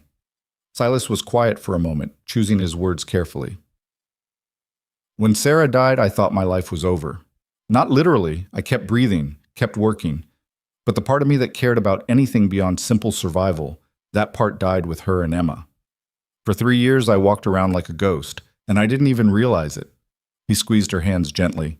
"Then I found you, and something woke up. Something I thought was dead forever. So don't tell me you're not worth the risk, Mara. Don't tell me I barely know you. I know enough to understand that losing you now would be like dying all over again, and I've already done that once. I'm not doing it again." Mara stared at him through tears, her breath coming in ragged gasps. "Why do you have to be so what? Good?" The word came out broken. "Why can't you be like everyone else? Why can't you just protect yourself and let me go?" "Because I'm not everyone else, and neither are you." They sat there in the quiet chapel, holding on to each other while the sun moved across the floor and the day stretched toward evening. Outside, wagons rattled away and voices faded. The settlement returned to its normal rhythms, the drama of the afternoon already becoming story, becoming gossip, becoming history. But for Silas and Mara, nothing felt settled. Everything felt like a held breath, waiting for the storm to break. The ride home was long and tense. They both kept checking over their shoulders, expecting Earl to appear from behind every rock and tree. But the road stayed empty, and they reached the ranch without incident as dusk gathered in the valleys. Silas helped Mara down from her horse, and she swayed slightly. The adrenaline that had carried her through the hearing was wearing off, leaving exhaustion in its wake. "Go inside," Silas said. "I'll take care of the horses." "I can help." "Mara, inside. Rest." She was too tired to argue. She stumbled into the house while Silas led the horses to the barn. As he unsaddled Constance and rubbed her down, his mind worked through possibilities and scenarios. Earl would come. That wasn't a question. The only questions were when and how. A direct attack seemed unlikely. Earl was cruel, but he wasn't stupid. He'd lost public support, and any obvious violence would bring Carson down on him immediately. No, Earl would be subtle. Careful. He'd wait for an opportunity, a moment when guards were down or witnesses were absent. Which meant Silas couldn't afford to let his guard down at all. He finished with the horses and checked the property perimeter, all the fences, the approach roads, the sight lines. Everything looked normal, but that didn't mean much in the dark. Earl could be watching right now, from any of a dozen hidden positions, and Silas would never know. The thought made his skin crawl. When he finally went inside, he found Mara sitting at the kitchen table, staring at nothing. She'd changed out of her good dress into something plain and practical, but she hadn't bothered to take down her hair. It hung in a messy bun, pins falling loose. "You should eat something," Silas said. "I'm not hungry." "You need to eat anyway." "Why?" Mara's voice was hollow. "What's the point of taking care of myself if Earl's just going to—" "Don't." Silas sat down across from her. "Don't give him that power. Don't let him make you stop living before he's even tried anything." I'm scared, Silas. I know, so am I. That admission seemed to surprise her. You are. Of course I am. I'm terrified that I won't be fast enough or smart enough when he comes. I'm terrified that I'll fail to protect you. But being scared doesn't mean we give up. It means we stay alert. Mara's shoulders slumped. I'm so tired of being alert, of looking over my shoulder, of waiting for the next bad thing to happen. I know. Do you? Because you seem so steady, like nothing shakes you. Silas laughed, but there was no humor in it. I'm good at pretending. Had a lot of practice. But inside? He shook his head. Inside, I'm a mess. Have been since the day I buried my family. You, are the first thing in 3 years that's made me feel like maybe I could be something other than broken. Mara looked at him for a long moment. Then, slowly, she reached across the table and took his hand. What if we're both too broken? She whispered. What if this doesn't work? Then we'll be broken together, and maybe that's enough. They sat like that until full dark settled over the valley, hands clasped, neither speaking, both drawing what comfort they could from simple contact. Later, after Mara had gone to bed, Silas sat by the window with his rifle across his knees and watched the darkness for movement. The moon rose late, painting the landscape in silver and shadow. Nothing stirred except wind and distant coyotes. But Silas didn't sleep. He couldn't shake the feeling that Earl was out there somewhere, watching, planning, waiting for his moment. And when that moment came, Silas needed to be ready. The next few days passed in uneasy quiet. Silas didn't leave the ranch, and he made sure Mara stayed close to the house. He moved through his chores with the rifle always within reach, hyper-aware of every sound, every movement in his peripheral vision.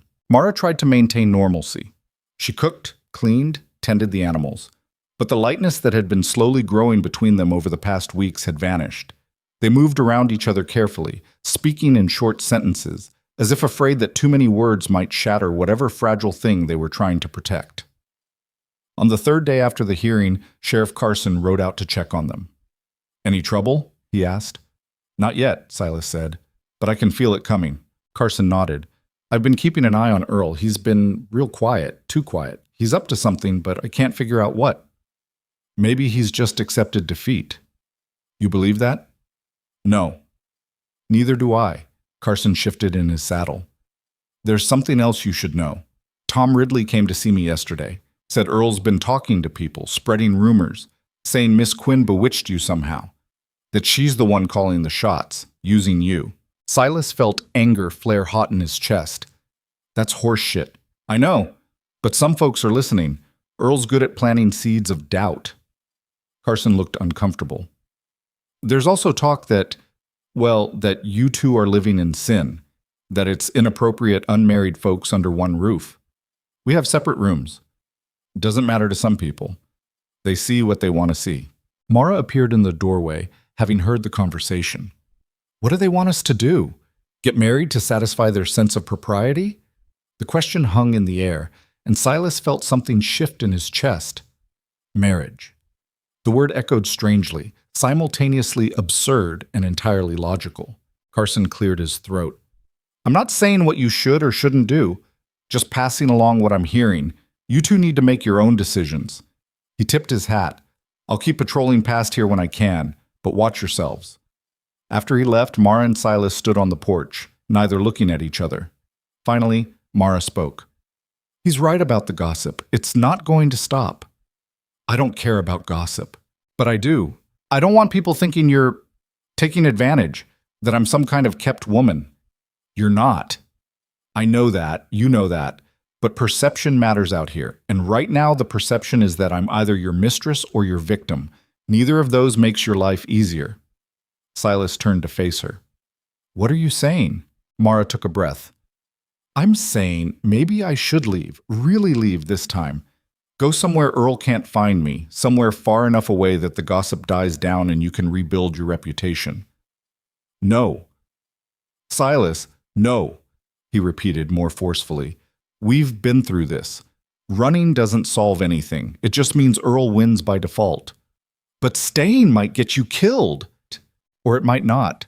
We don't know what Earl's planning, if he's planning anything at all. Maybe Carson's right, and he's just spreading rumors because that's all he has left. You don't believe that any more than I do. Silas didn't have an answer for that because she was right. He could feel the threat like a physical weight pressing down, waiting to drop. That night, Mara couldn't sleep. Silas heard her pacing in her room, heard the creak of floorboards as she moved restlessly back and forth. Finally, near midnight, he heard her door open. She appeared in the main room wearing a shawl over her nightgown, her hair loose around her shoulders. In the dim firelight, she looked young and vulnerable and entirely lovely. "I can't stop thinking," she said quietly. "About what?" "About leaving, about staying, about what happens if Earl comes and you're hurt trying to defend me." Her voice cracked. "I couldn't live with that, Silas. If something happened to you because of me, it wouldn't be because of you. It would be because Earl is a violent, cruel man who can't stand losing." Same difference. "No, it's not." Silas stood and crossed to where she stood. "Mara, you're not responsible for Earl's actions. You're not responsible for other people's prejudice or their small-minded gossip. The only thing you're responsible for is your own choices. So what do you choose?" "I don't know anymore." "Yes, you do. Stop thinking about what everyone else wants and tell me what you want." Mara looked up at him, eyes glistening in the low light. "I want to stay. I want to build something here, something good and real and mine. I want to stop running and stop hiding and stop being afraid." Her voice dropped to a whisper. "I want you." The admission hung between them, raw and honest and terrifying. Silas reached out slowly, giving her time to pull away. When she didn't, he cupped her face in his hands. "Then stay," he said. "Stay and fight with me. Stay and build with me. Stay and let's see what happens when two broken people stop pretending they're fine and start being honest about what they need." "What do you need?" Mara asked. "You," Silas said simply. "I need you to stay." Mara kissed him then, and it was different from that first kiss in the chapel. This one was slower, deeper, weighted with decision and consequence. When they finally broke apart, both breathing hard, Mara rested her forehead against his chest. "I'm still scared," she whispered. "Me too. But I'm staying. Good." They stood like that for a long time, holding each other in the firelight, while outside the wind picked up and clouds rolled in to hide the stars. Neither of them noticed the figure watching from the tree line. Neither saw him turn and slip away into the darkness. Earl Tanner had seen enough. He rode back to his ranch slowly, his mind working through what he'd witnessed. Silas and Mara together, holding each other like lovers. The intimacy of it made his stomach turn with rage and something darker, humiliation. She'd chosen that broken rancher over him. She'd made him look like a fool in front of the entire settlement, and now she was living openly with Boone, probably sharing his bed, definitely sharing his life. It was intolerable. Earl had spent days since the hearing trying to figure out his next move. Direct violence would bring Carson and probably end with Earl in custody or dead. Legal action had failed. Social pressure wasn't working fast enough. But watching them together tonight had crystallized something in his mind. If he couldn't have Mara, if he couldn't drag her back or restore his reputation through legitimate means, then he'd make sure neither of them had anything at all. He'd burn it all down. The idea took shape slowly as he unsaddled his horse and sat in his cold kitchen, staring at the wall. Fire was clean, fire was final, and fire could look like an accident if done right. Silas's ranch was isolated, surrounded by dry winter grass and timber. A spark in the right place at the right time could spread fast. The house would go up like kindling. Maybe they'd escape. Maybe they wouldn't. Either way, Boone would be ruined, property destroyed, livestock lost, everything he'd built reduced to ash. And if Mara happened to be inside when it happened? Well, Earl thought coldly, that would just be unfortunate timing. He smiled to himself in the darkness, already planning. He'd need supplies, oil, matches, maybe something to create a delayed ignition so he'd be far away when the flames started.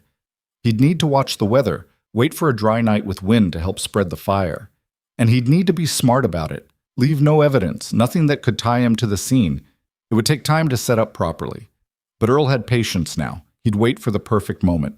And then he'd take everything from Silas Boone the way Boone had taken everything from him. Back at the ranch, Silas woke with a start just before dawn.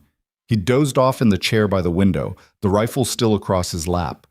For a moment, he couldn't remember what had woken him. No sound, no movement. Just a feeling. The feeling that something had changed, that whatever fragile peace they'd been living in was about to shatter. He looked toward Mara's door, still closed. She was safe. But for how long? Silas stood and walked to the window, scanning the property in the gray pre-dawn light. Everything looked normal. The horses were calm in the barn. No tracks in the dirt, no signs of intrusion. But the feeling wouldn't leave him. Something was coming, and when it arrived, it would change everything. The feeling stayed with Silas through the morning, a low hum of unease that wouldn't quiet. He went through his chores mechanically, feeding animals, checking fences, splitting wood, but his attention kept drifting to the horizon, searching for threats that never materialized. Mara noticed. She'd become attuned to his moods over the past weeks, could read tension in his shoulders, the way sailors read weather in clouds. "What is it?" she asked as they worked together to repair a broken gate hinge. "Don't know, just a feeling." "About Earl?" "Maybe. Or maybe I'm just waiting for the other shoe to drop." Silas tested the hinge, found it solid, and straightened. "Ever since the hearing, everything's been too quiet. Earl's not the type to accept defeat gracefully. Carson said he's been spreading rumors." "Rumors are one thing. I'm worried about what else he might try." Mara set down her tools and wiped sweat from her forehead despite the cold. "We can't live like this forever, Silas, always looking over our shoulders, jumping at shadows. It's not sustainable." "I know. So what do we do?" Silas didn't have an answer. They stood there in the pale March sunlight, both aware that waiting for Earl to make his move put them at a disadvantage, but neither knowing how to force his hand safely. The answer came 2 days later, but not from Earl. Margaret Voss rode out to the ranch on a gray afternoon, her horse picking its way carefully over muddy ground where snow had melted. Silas met her at the fence line, surprised. Margaret rarely left the settlement except for school duties. "Miss Voss, something wrong?"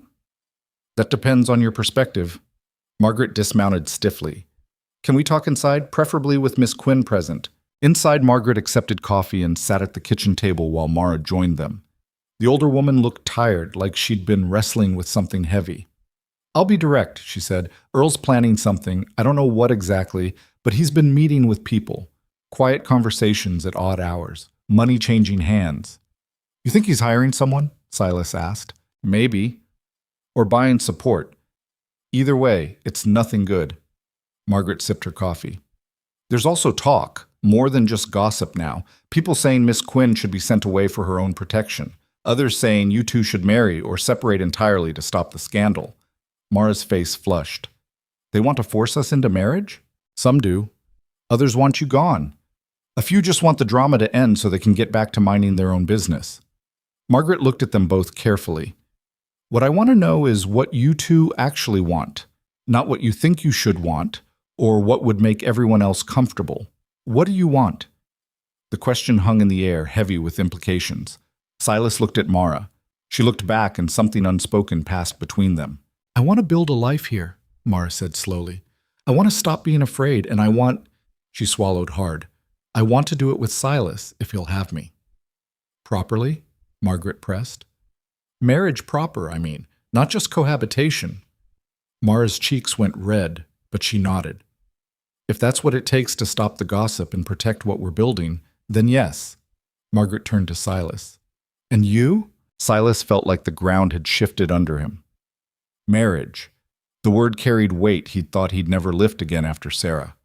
But looking at Mara now, strong, stubborn Mara who'd survived freezing and Earl's cruelty and public judgment, he realized the weight wasn't burden. It was anchor. "Yes," he said quietly. "I'd marry her. If she's willing to take on a broken-down rancher with more ghosts than sense." "You're not broken down," Mara said. "You're just weathered." Despite everything, Silas almost smiled.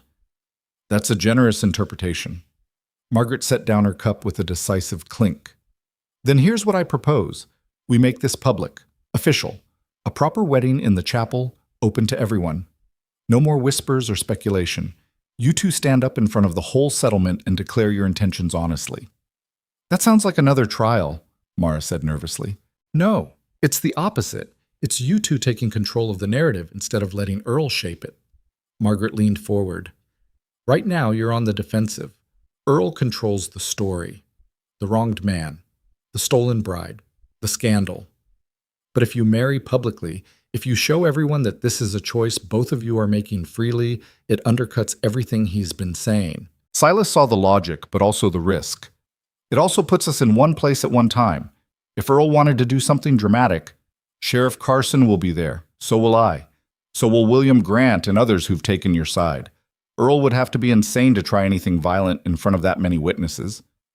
He might be exactly that insane. Maybe, but hiding hasn't worked. Maybe it's time to stop hiding. Mara reached across the table and took Silas's hand. She's right. We can't keep living in limbo.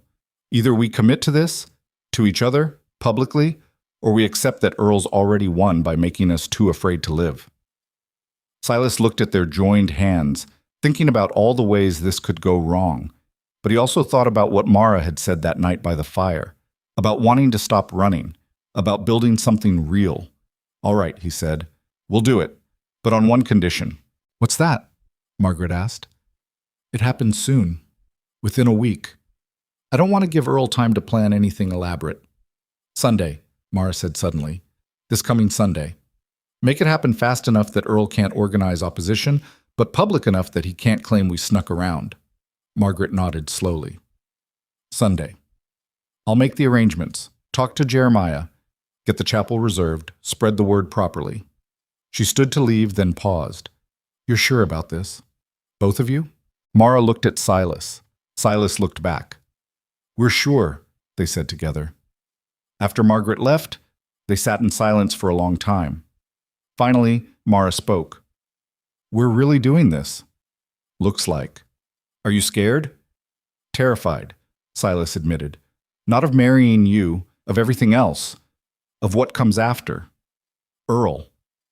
And whether we can actually make this work, whether I can be what you need. Mara turned to face him fully. Silas Boone, I've seen you at your worst, grieving, angry, isolated. And you know what? Even at your worst, you're a better man than Earl Tanner on his best day.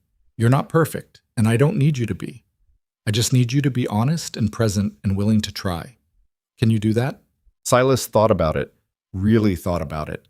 Could he open himself up again after 3 years of protective numbness? Could he risk loving someone when loss had nearly destroyed him before? The answer was terrifying. I can try, he said. Then that's enough. The next few days blurred together in a strange mix of preparation and dread. Margaret proved to be a force of nature. By Monday evening, word had spread through the entire valley that Silas Boone and Mara Quinn were getting married Sunday afternoon in the chapel. Some people reacted with approval, others with scandal, but everyone reacted. The upcoming wedding became the only topic of conversation at the trading post, the saloon, even the sheriff's office. Earl's response was ominous silence. Carson reported that Earl had holed up at his ranch and wasn't talking to anyone, not making threats, not spreading rumors, just quiet. That worried Carson more than threats would have. Quiet Earl is dangerous, Earl, the sheriff said when he stopped by Wednesday to check on them. I don't like not knowing what he's thinking. Maybe he's accepted defeat, Mara suggested, though she didn't sound convinced. And maybe cows can fly. I'm posting deputies at the chapel on Sunday, just in case.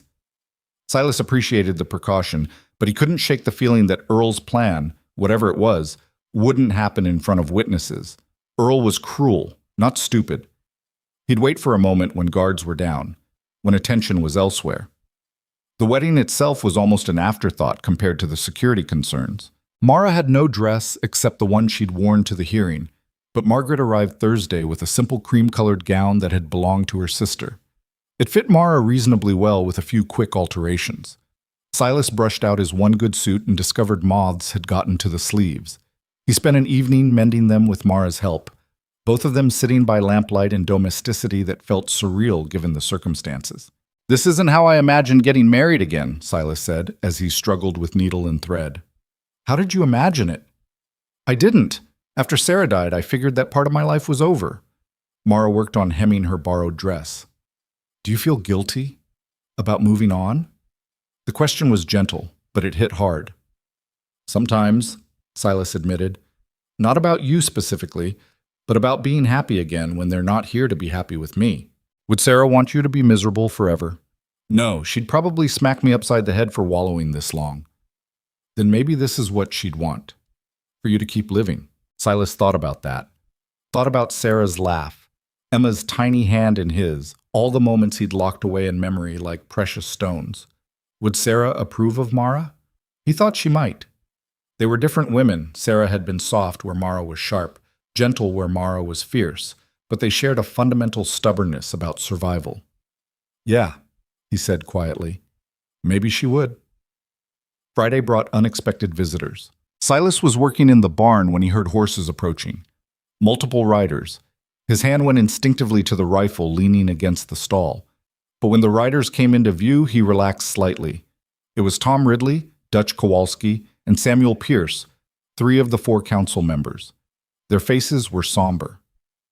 Silas, Tom said as they dismounted, we need to talk. About the wedding? About Earl.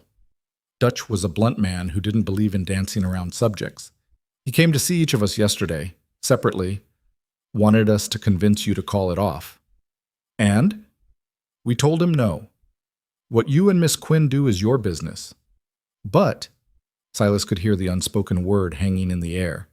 Sam cleared his throat. But he wasn't happy about it. Started talking about how the wedding was a mockery, how you were flaunting your theft of his property in everyone's faces. She's not property. We know that. We told him that. He didn't want to hear it. Tom looked uncomfortable. He also said something strange. Said that sometimes the only way to restore order is to remove the source of chaos. That sounds like a threat. That's what worried us, Dutch said. Earl's always had a mean streak, but he's usually smarter than to threaten people openly. This felt different. Desperate, maybe. Silas felt cold settle into his bones. You think he's planning something for Sunday? Could be. Or could be he's just running his mouth. Tom shrugged. Either way, we wanted to warn you. Carson knows too. He's bringing extra men for security. After they left, Silas told Mara about the conversation. She listened quietly, her face growing paler with each detail. Maybe we should postpone, she said when he finished. That's what Earl wants. He wants us scared and defensive. But if something happens, then we deal with it, together. Silas took her hands. Mara, if we let fear control us, we've already lost. Earl wins without lifting a finger. I don't want anyone hurt because of our wedding. Neither do I. But I also don't want to spend the rest of my life wondering what might have been if we'd just been brave enough to take the chance. Mara searched his face. When did you get so philosophical? About 5 minutes ago. I'm making it up as I go. Despite the tension, she almost smiled. You're terrible at this. At what? Inspirational speeches. Never claimed to be good at them. They stood there holding hands, both scared, both determined, both aware they were walking toward something dangerous but unable to turn back.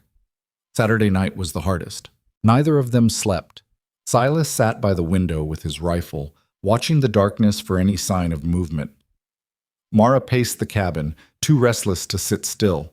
Around midnight, she finally gave up pretending and joined him by the window. Can I ask you something? She said. Always. Do you think we're crazy, getting married when someone's actively threatening us?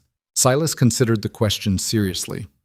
Probably, but I've been playing it safe for 3 years, and all it got me was loneliness and regret. Maybe crazy is what I need right now. That's a terrible endorsement for marriage. Good thing you're stuck with me either way. Am I? Silas looked at her. You want out, Mara. You just say the word. Right now, tomorrow morning, anytime. I meant what I said back at the hearing. You're not obligated to me. You're free to choose. I know. That's why I'm choosing to stay. They lapsed into silence, watching the night slowly give way to gray pre-dawn. When the sun finally broke over the mountains, painting the valley in gold and amber, it felt like a small victory. They'd made it to their wedding day. Now they just had to survive it.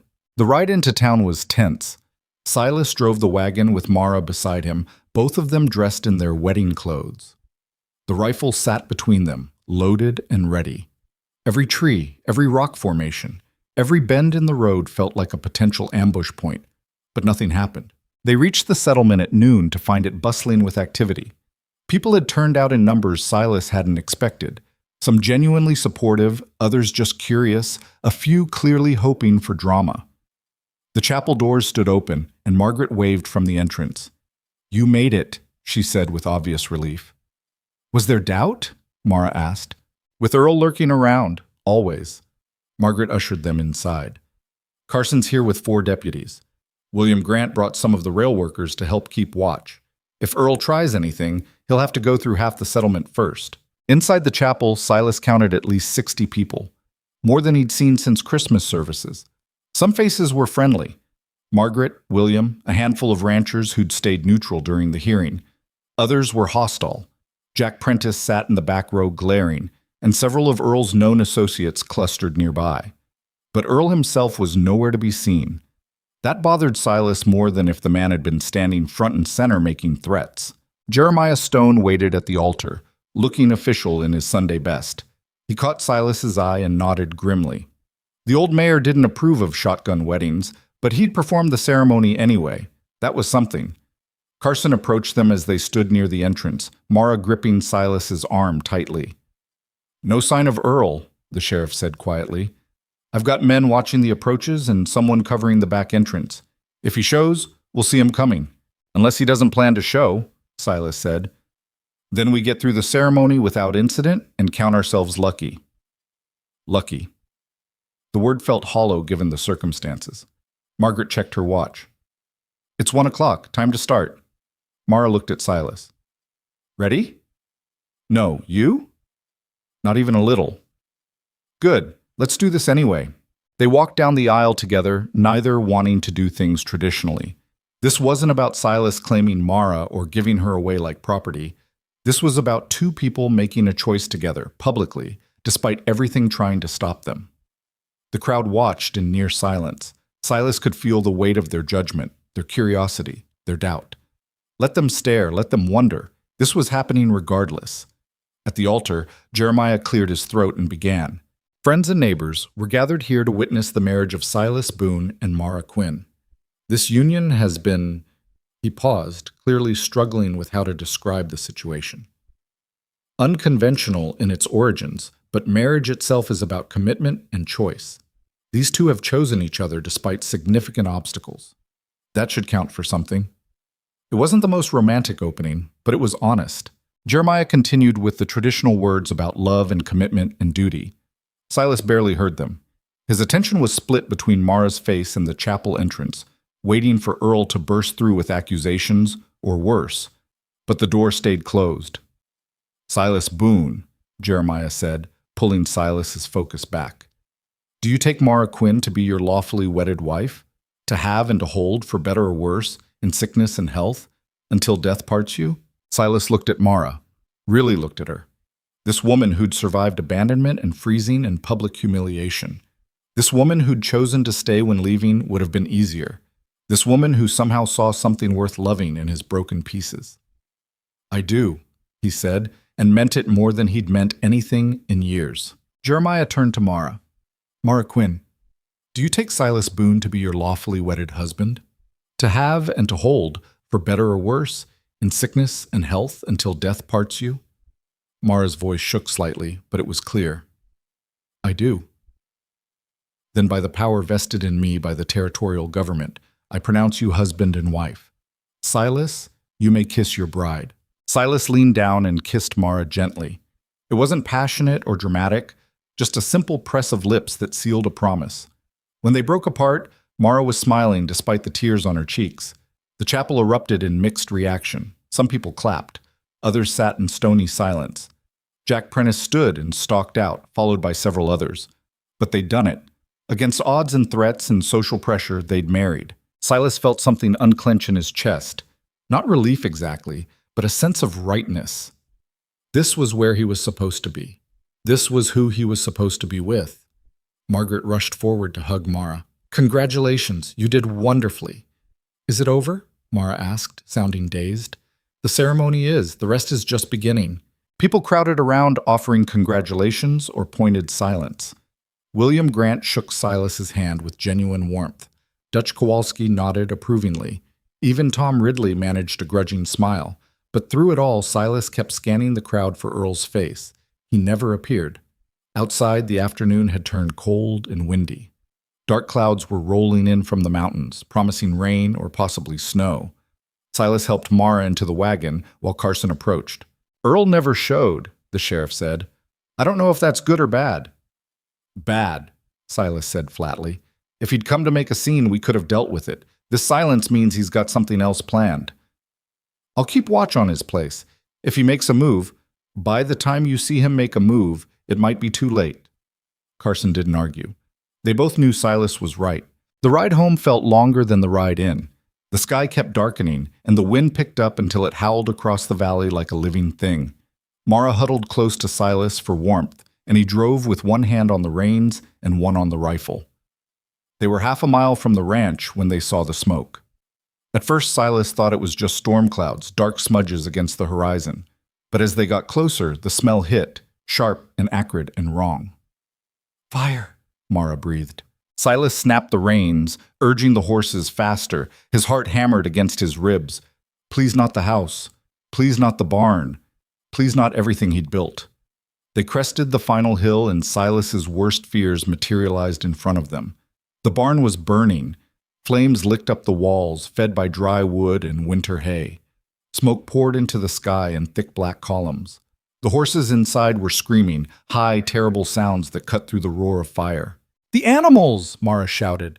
Silas was already moving. He drove the wagon as close as he dared, then jumped down and ran toward the barn. The heat hit him like a physical blow, searing his face and hands. Through the smoke, he could see shapes moving inside. Constance, Delilah, the other horses panicking in their stalls. The barn door was closed, locked. Someone had locked the barn door from the outside. Earl. Rage flooded through Silas, hot and clean. He grabbed an axe from the woodpile and swung at the lock, once, twice, 3 times. The metal finally gave way and the door swung open, releasing a wall of smoke and heat that nearly knocked him backward. Inside was chaos. Flames crawled up the walls and across the ceiling. The horses thrashed in their stalls, wild with terror. Silas could barely see through the smoke, could barely breathe. He heard Mara behind him. "I'll get Constance! You get Delilah! Stay back!" But Mara was already past him, moving toward Constance's stall with her dress hiked up and her shawl pressed over her mouth. There was no time to argue. Silas ran for Delilah's stall, fumbling with the latch while the black mare tried to kick through the wall. "Easy, girl, easy!" He got the door open and Delilah bolted past him, nearly trampling him in her panic. He watched her disappear into the smoke, hopefully heading for the exit. Around him, the barn groaned. Support beams cracked. Part of the roof collapsed in a shower of sparks and burning wood. "Mara!" Silas shouted. "Here! I've got her!" Through the smoke, he saw Mara leading Constance toward the door. The roan mare was calmer than Delilah, responding to Mara's voice even through the terror. Silas turned to the last stall. The old gelding they used for light work stood frozen in the corner, too frightened to move. "Come on, you stubborn bastard," Silas muttered, grabbing the horse's halter and pulling. The gelding resisted, eyes rolling white. More of the roof gave way. Burning debris rained down around them. "Silas!" Mara's voice, desperate. "The whole thing's coming down. I know, I can't." The gelding finally moved, surging forward with such force he nearly yanked Silas off his feet.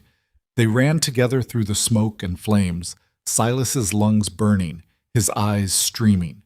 He couldn't see the exit, could only follow the sound of Mara's voice calling him. Then he was outside, gulping clean air, coughing so hard he thought he might vomit. Mara grabbed his arm, supporting him as he doubled over. Behind them, the barn roof collapsed entirely with a sound like thunder.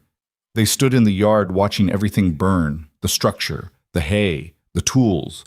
3 years of work and memory reduced to ash and smoke.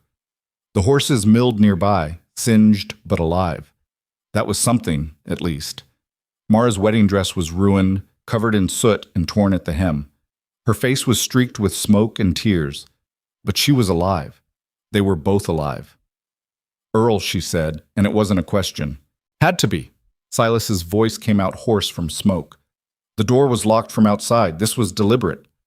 "Where is he?" "Probably watching from somewhere, waiting to see if we made it out."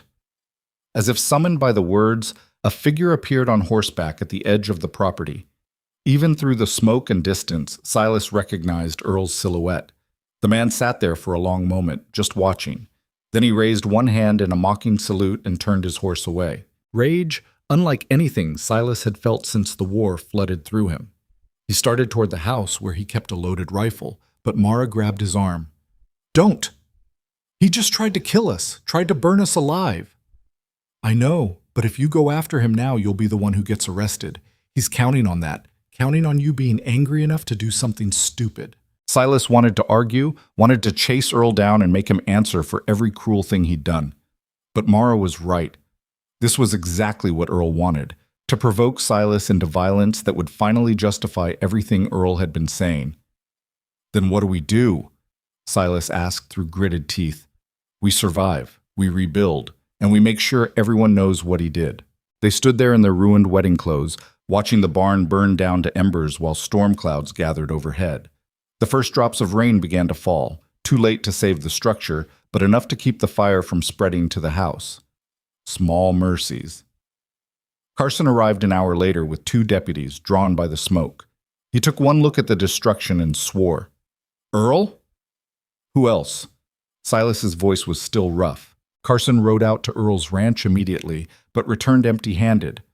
Earl was gone, packed up and cleared out, according to neighbors. Nobody knew where he'd gone or when he was coming back. "He planned this," Carson said grimly. "Timed it for the wedding so he'd have an alibi. Could claim he was somewhere else entirely while the barn was burning." "Can you charge him?" "With what evidence? You didn't see him set the fire. Nobody did. All we've got is suspicion." "The door was locked from outside." "Could have been an accident. Could have been livestock bumping the latch." Carson held up a hand. I know, but a judge would need proof, and we don't have it. Not enough to convict, anyway." Silas felt defeat settle over him like a weight. Earl had won. Not completely. They were alive. The house was intact. The animals survived. But he delivered his message clearly. "I can hurt you whenever I want, and there's nothing you can do about it." Mara seemed to read his thoughts. "He didn't win," she said fiercely. "We're still here. We're still married. He wanted to destroy us, and he failed. He destroyed the barn. Barns can be rebuilt. People can't." Carson cleared his throat. "For what it's worth, I believe you about Earl. And I'll make sure everyone knows what I believe. Won't be enough for arrest, but it'll damage his reputation further. That's something." It wasn't much, but it was all they had. After Carson left, Silas and Mara stood in front of what remained of the barn, blackened timbers and smoking ruins. The rain had picked up, soaking them both, but neither moved to go inside. "Hell of a wedding day," Silas said finally. "Could have been worse." "How?" "We could be dead." "Fair point." Mara took his hand, lacing her soot-stained fingers through his. "Silas Boone, I married you about 3 hours ago. I meant those vows, for better or worse. This definitely qualifies as worse. Gonna be a lot of worse before we see better. Then we'll face it together. That was the deal, wasn't it?" Silas looked at his wife. The words still felt strange, but right, and felt something shift inside him. Earl had tried to break them, had tried to reduce everything to ashes. But standing here in the rain, covered in soot and exhaustion and determination, they were still standing, still fighting, still together. "Yeah," he said, "that was the deal." They walked back to the house hand in hand, leaving the smoldering ruins behind them. The rain fell harder, washing away smoke and soot, cleaning the air. Tomorrow they'd start figuring out how to rebuild. Tomorrow they'd deal with Earl's absence and the questions it raised. Tomorrow they'd begin the work of recovery. But tonight, they'd survived. And sometimes survival was victory enough. Inside the house, they stripped off their ruined wedding clothes in silence. Mara's borrowed dress was beyond saving, and Silas's suit jacket had burn holes through both sleeves. They washed the soot from their skin with cold water and stood by the stove trying to stop shivering, both from cold and delayed shock. "We should eat something," Mara said finally, though neither of them looked hungry. "Yeah," but they just stood there, staring at nothing, processing what had happened. Their wedding day. The barn. Earl's mocking salute. The casual cruelty of a man who'd rather destroy than accept defeat. Silas felt exhaustion settling into his bones, but also something else, a clarity he hadn't felt in years. Earl had shown his hand completely now. There was no pretending anymore, no ambiguity about his intentions. The man was dangerous, vindictive, and willing to kill, but he'd also made a mistake. He'd left them alive. "We need to be ready," Silas said. "Earl's gone now, but he'll come back. Men like him always do." "I know." Mara pulled a blanket around her shoulders. "What do we do until then?" "We rebuild, we get stronger, and we make damn sure that next time we're not caught off guard." The words sounded confident, but Silas felt the weight of uncertainty behind them. How did you prepare for a man with no conscience? How did you defend against someone who'd already shown he was willing to burn everything down? They ate a silent dinner of bread and cold meat, then sat by the fire until exhaustion finally pulled them toward sleep. At the door to her room, no, their room now, legally, Mara paused. "I don't want to be alone tonight," she said quietly. "Neither do I." They lay together in the narrow bed that had been Silas's alone for 3 years, neither touching beyond holding hands, both listening to the rain hammer the roof and wondering what tomorrow would bring. At some point, exhaustion won and Silas fell into restless sleep filled with dreams of fire and smoke and Earl's cold smile. He woke to gray dawn and the smell of coffee. Mara was already up, dressed in her work clothes, moving around the kitchen with quiet efficiency. When she saw him, she poured a second cup and brought it to the table. "Couldn't sleep?" he asked. "Too much to think about." She sat down across from him. "I've been making a list. Things we need to do." "Like what?" "First, assess the damage. See what can be salvaged from the barn. Second, inventory our supplies. We lost tools, hay, stored grain in the fire. We need to know what we have left. Third, figure out how much it'll cost to rebuild and where we'll get the money." Silas listened to her methodical planning and felt something warm move through his chest. This was Mara at her core. Practical, determined, refusing to be broken by circumstance. She'd survived abandonment and freezing and public judgment. A burnt barn wasn't going to defeat her. "There's also Earl," Silas added. "We need to figure out what to do about him. Carson said there's no proof. There's no legal proof. But everyone knows what he did. That matters." "Does it?" Mara's voice held doubt. "Half the town still thinks I'm the problem, that if I'd just gone back to Earl, none of this would have happened. The other half knows better. Half isn't enough when the other half wants us gone." She wasn't wrong. The settlement was divided, and that division made them vulnerable. As long as Earl had supporters, people who valued stability and tradition over justice, he had cover for his actions. They spent the morning surveying the damage. The barn was a total loss. Nothing salvageable except some metal hardware that had survived the heat. 3 stalls worth of hay gone, tools destroyed. The financial hit would be significant, and they were heading into spring when expenses always spiked.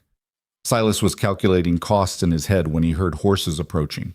Multiple riders again. His hand went to the rifle, but then he recognized Dutch Kowalski in the lead. Dutch dismounted along with Tom Ridley and 4 other ranchers Silas knew by sight, but not well. They looked uncomfortable, shuffling their feet and avoiding eye contact.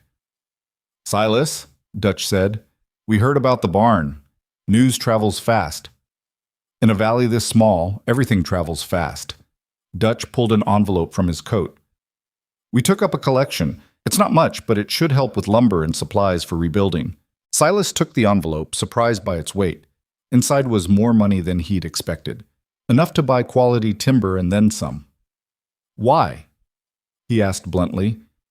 "Because what Earl did was wrong," Tom said. "Some of us didn't speak up loud enough at the hearing, didn't want to take sides, but burning a man's property on his wedding day?" He shook his head. "That crosses a line we can't ignore." "We don't all agree with your choices," another rancher added. "Some folks still think the situation with Miss Quinn, with your wife, is scandalous, but that doesn't mean we condone attempted murder." Mara had come out of the house during the conversation. She stood on the porch watching the exchange with an expression Silas couldn't quite read. "Thank you," Silas said, and meant it. It means something. "It means we're trying to be better neighbors than we've been," Dutch said gruffly. "Can't promise everyone will come around. But those of us here, we've got your back. Earl shows his face again, he'll have to answer to more than just you." After they left, Mara came down from the porch and took Silas's hand. "There's good people here," she said softly. Not everyone, but enough. Enough to matter. Yeah, enough to matter. They spent the next week working from dawn until exhaustion forced them to stop. Silas began clearing the barn site while Mara managed the household and animals. It was grueling physical labor, made harder by the early spring cold and intermittent rain. But there was something therapeutic about it too, taking destruction and transforming it into preparation for rebuilding. Margaret visited twice, bringing food and news from town. Earl hadn't returned, but his cousin Jack was telling anyone who'd listen that the barn fire was an accident caused by Silas's negligence. The story wasn't gaining much traction, but it was enough to muddy the waters. People want to believe the comfortable lie, Margaret said. It's easier than accepting one of their own is capable of that kind of evil. So what do we do? Mara asked. We live well. We rebuild. We show everyone that Earl didn't break you.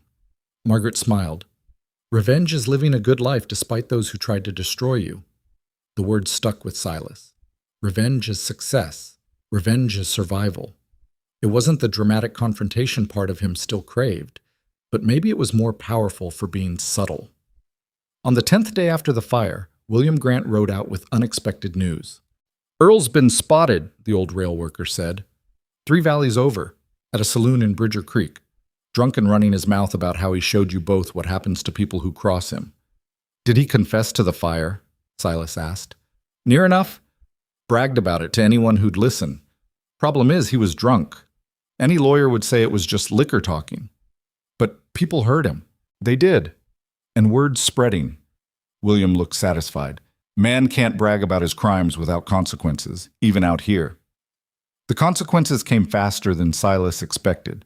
2 days later, Carson rode out with a federal marshal named Hayes, a tall, weathered man with cold eyes and a badge that carried more weight than Carson's local authority. Mr. Boone, Hayes said, I'm investigating a suspected arson. I understand your barn burned down under suspicious circumstances. Silas told the story again, all of it. Earl's threats, the locked door, the timing on their wedding day. Hayes listened without interruption, making occasional notes in a small book. When Silas finished, Hayes turned to Mara.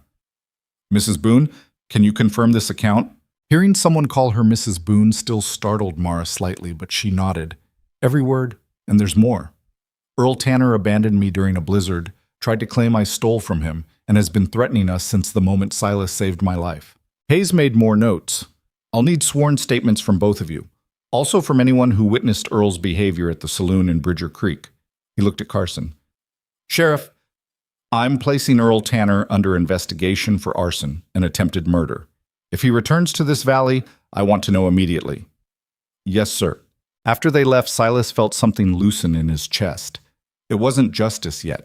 Earl was still free, still dangerous, but it was acknowledgement. Official acknowledgement that what had happened was wrong, was criminal.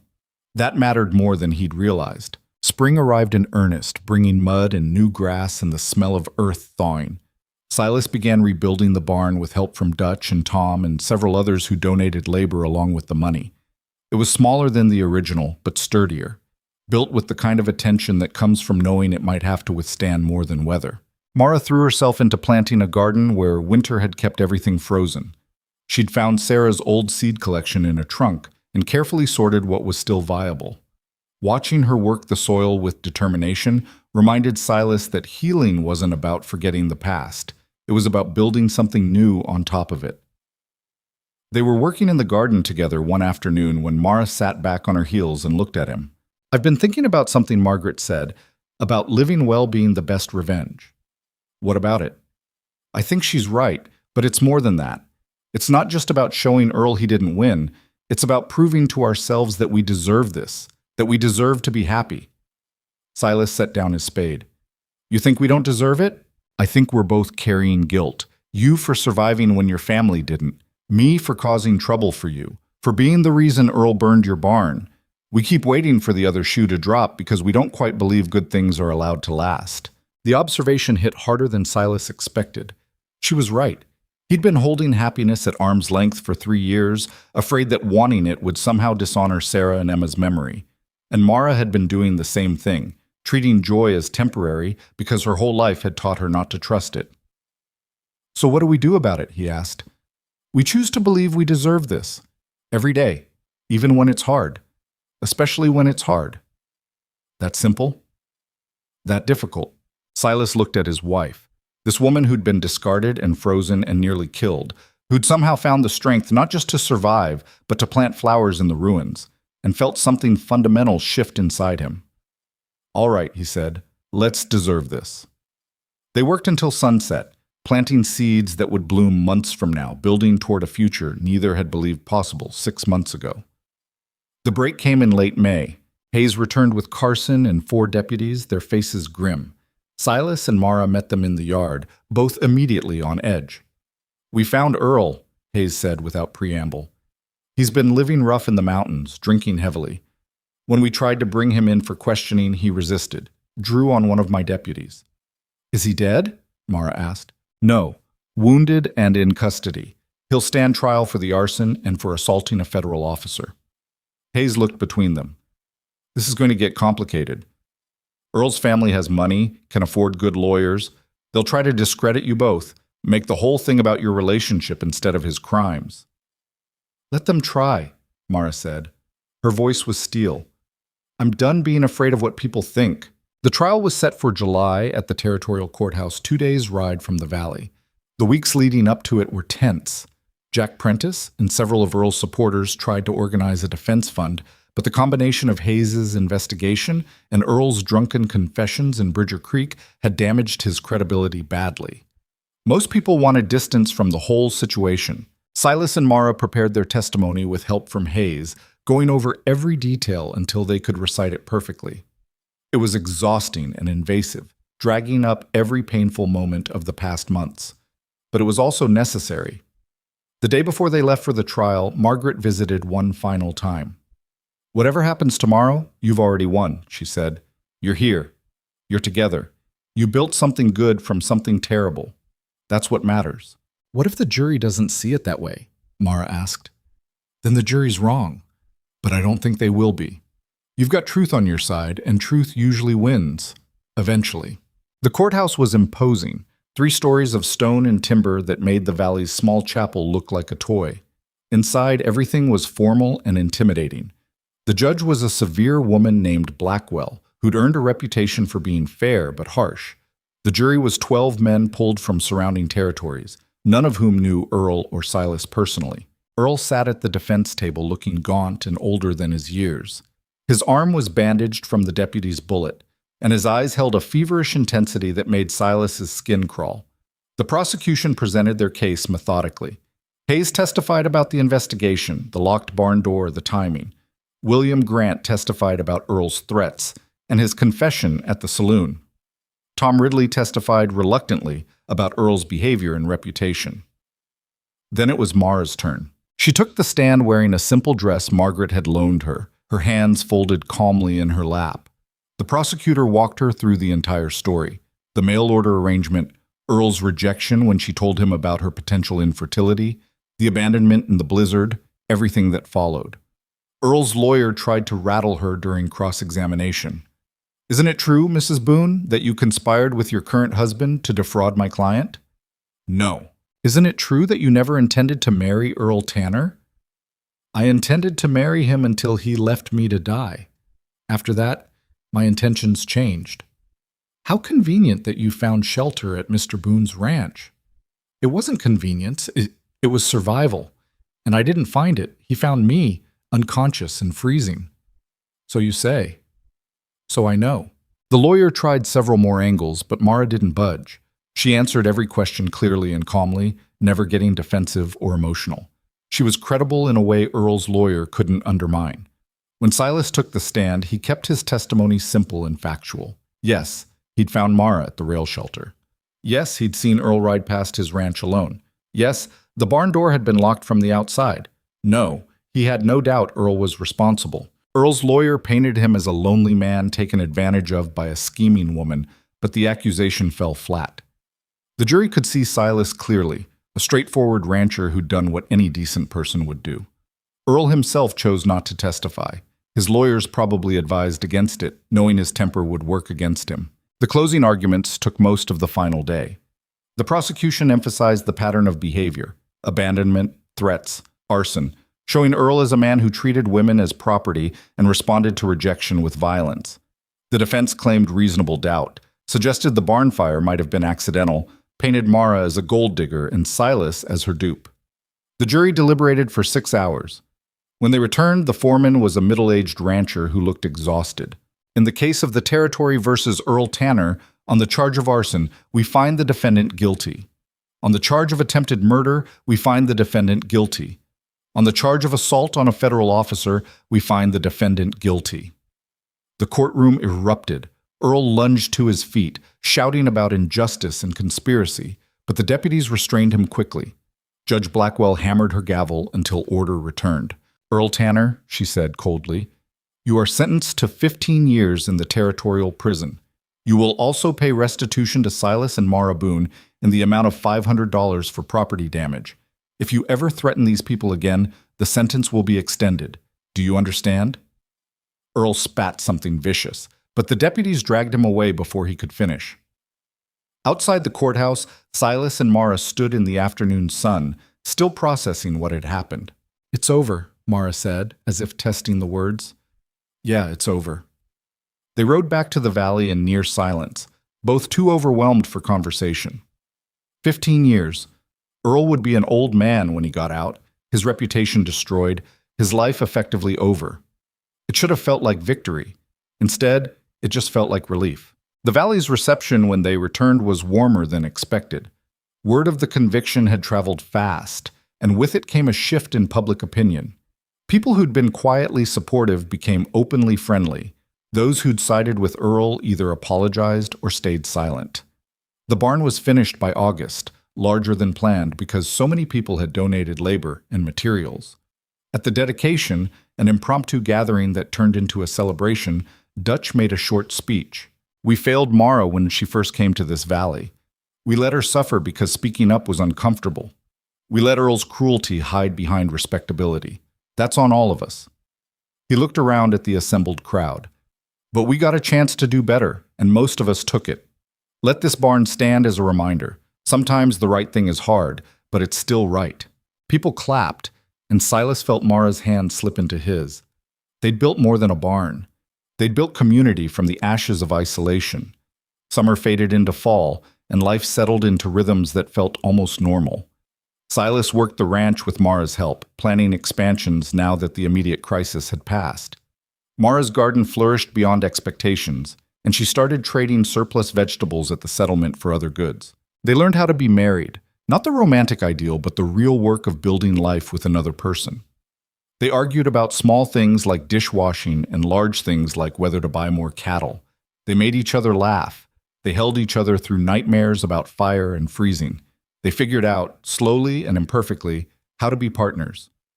The shift came on a cold October evening when someone knocked on their door just after sunset. Silas answered to find Sheriff Carson with 2 children, a girl maybe 8 years old and a boy around 10.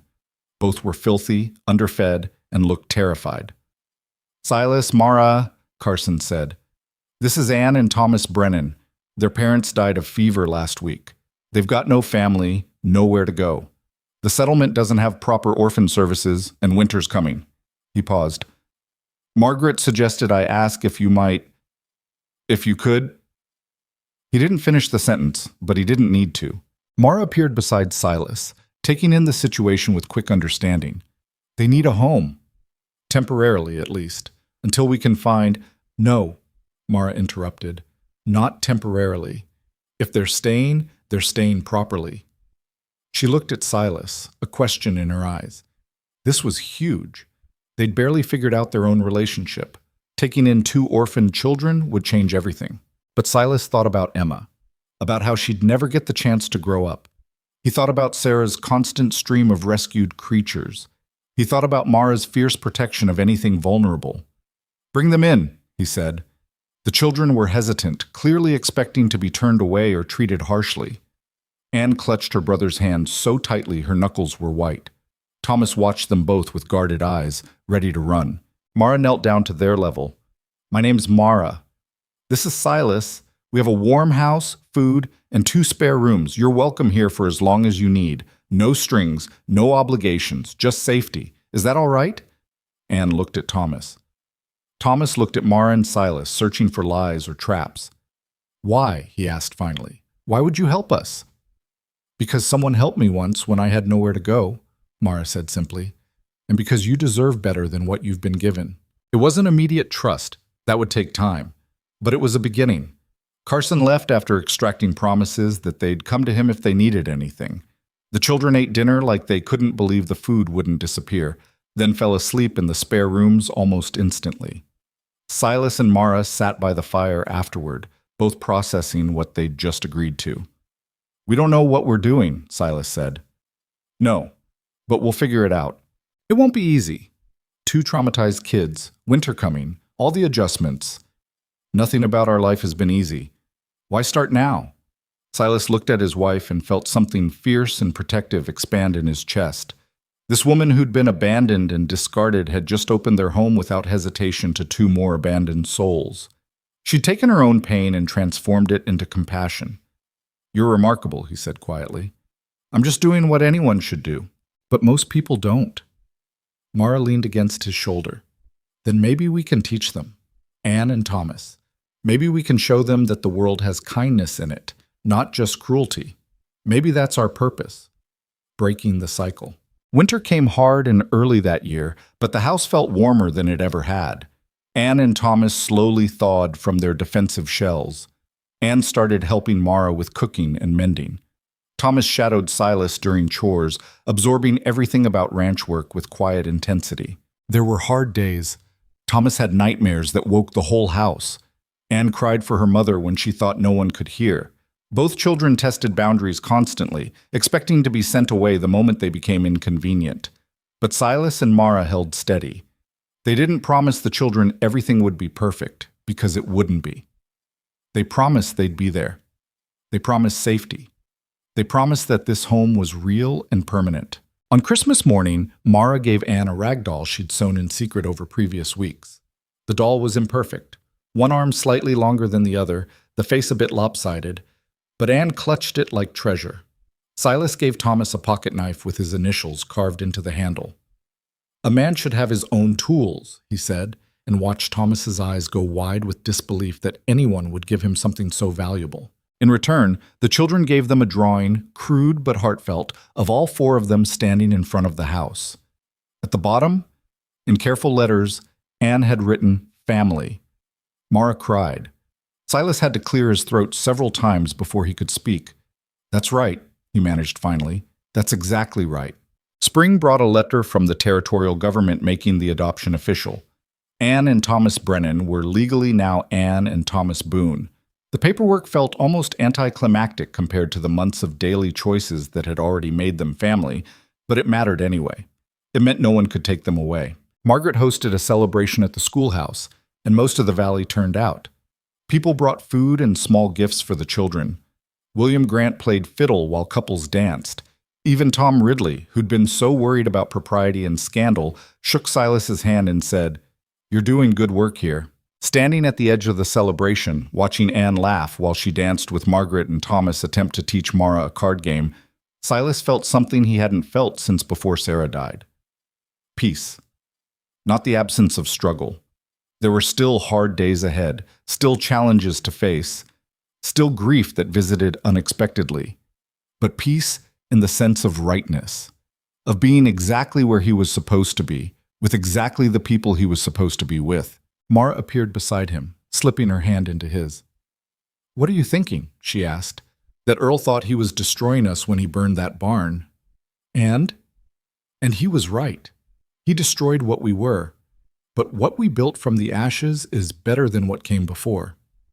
Mara looked at Anne and Thomas, then back at Silas. "You think they'll be all right, the kids?" "I think they'll be what we all are, damaged but healing, scared but brave, imperfect but trying." He squeezed her hand. "I think they'll be exactly what they need to be." Summer brought prosperity, good prices for cattle, excellent crop yields, a barn that had never been more full. The ranch wasn't wealthy by any measure, but it was stable. More importantly, it was home in a way it had never been when Silas lived there alone. Anne started school in the fall, thriving despite initial struggles with reading. Thomas showed an unexpected talent for working with horses. developing the same intuitive sense Mara had. Watching them grow and heal was its own kind of miracle, proof that love and stability could repair damage that seemed irreparable. One evening in late October, exactly a year after the children had arrived, Silas stood at the fence line watching the sunset paint the mountains gold and purple. The barn stood solid behind him. The house glowed with lamplight. Somewhere inside, Mara was helping Anne with schoolwork, while Thomas did chores with the same methodical care Silas had taught him. This was what winning looked like. Not dramatic, not perfect, just real. A life built from choice and courage instead of fear and obligation. A family formed not from blood, but from the deliberate decision to show up for each other day after difficult day. Earl Tanner had tried to reduce everything to ashes, had tried to prove that cruelty was stronger than kindness. He'd failed.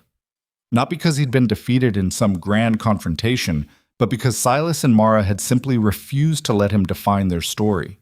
They'd taken the worst thing that could happen and transformed it into foundation. Taken pain and made it purpose.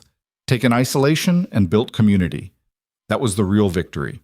The quiet, unglamorous triumph of survival becoming life and life becoming joy. Mara joined him at the fence, carrying 2 cups of coffee. She handed him one and leaned against his shoulder in comfortable silence. They stood like that until the last light faded from the sky and stars began appearing overhead, countless, distant, and beautiful. "You ever wonder what would have happened if you hadn't found me that morning?" Mara asked. "Every day." And I thank whatever force in the universe that made me ride out when I did. That made me look for you instead of assuming you were someone else's problem. You think it was fate? I think it was choice. Mine, yours, everyone who helped us along the way. Fate didn't save you. I did. Fate didn't rebuild the barn. The community did. Fate didn't make us a family. We chose that, all 4 of us. Mara was quiet for a moment. Then, "I like that better. Choice instead of fate. It means we earned this."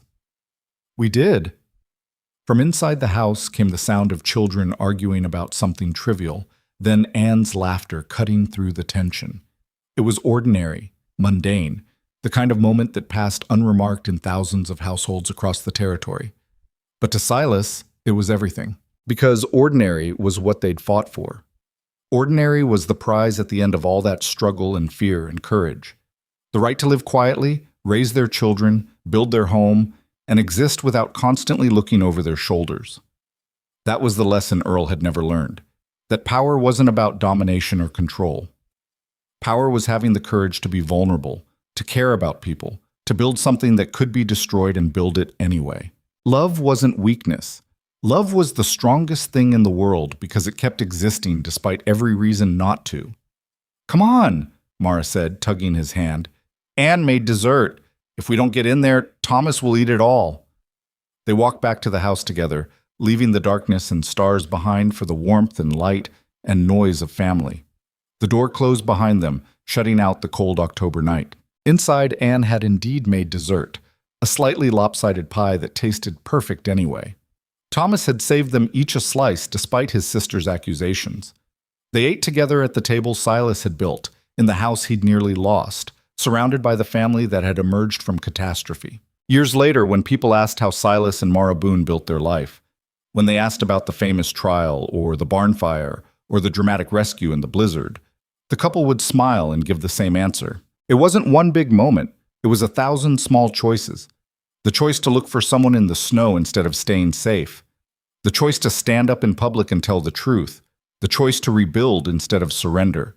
The choice to open their home to orphaned children. The choice, every single day, to believe that kindness was stronger than cruelty and that hope was more powerful than fear. Those choices hadn't been easy. They'd been terrifying and costly and uncertain, but they'd been right. And in the end, right was all that mattered. The frontier was a hard place that turned some people cruel and others extraordinary. Silas and Mara Boone weren't saints or heroes. They were just 2 broken people who decided to be brave when it would have been easier to hide. They were proof that survival wasn't enough. What mattered was what you built from the wreckage. The valley would remember their story for generations. But the real legacy wasn't the dramatic tale of rescue and revenge. It was the ordinary life they created afterward.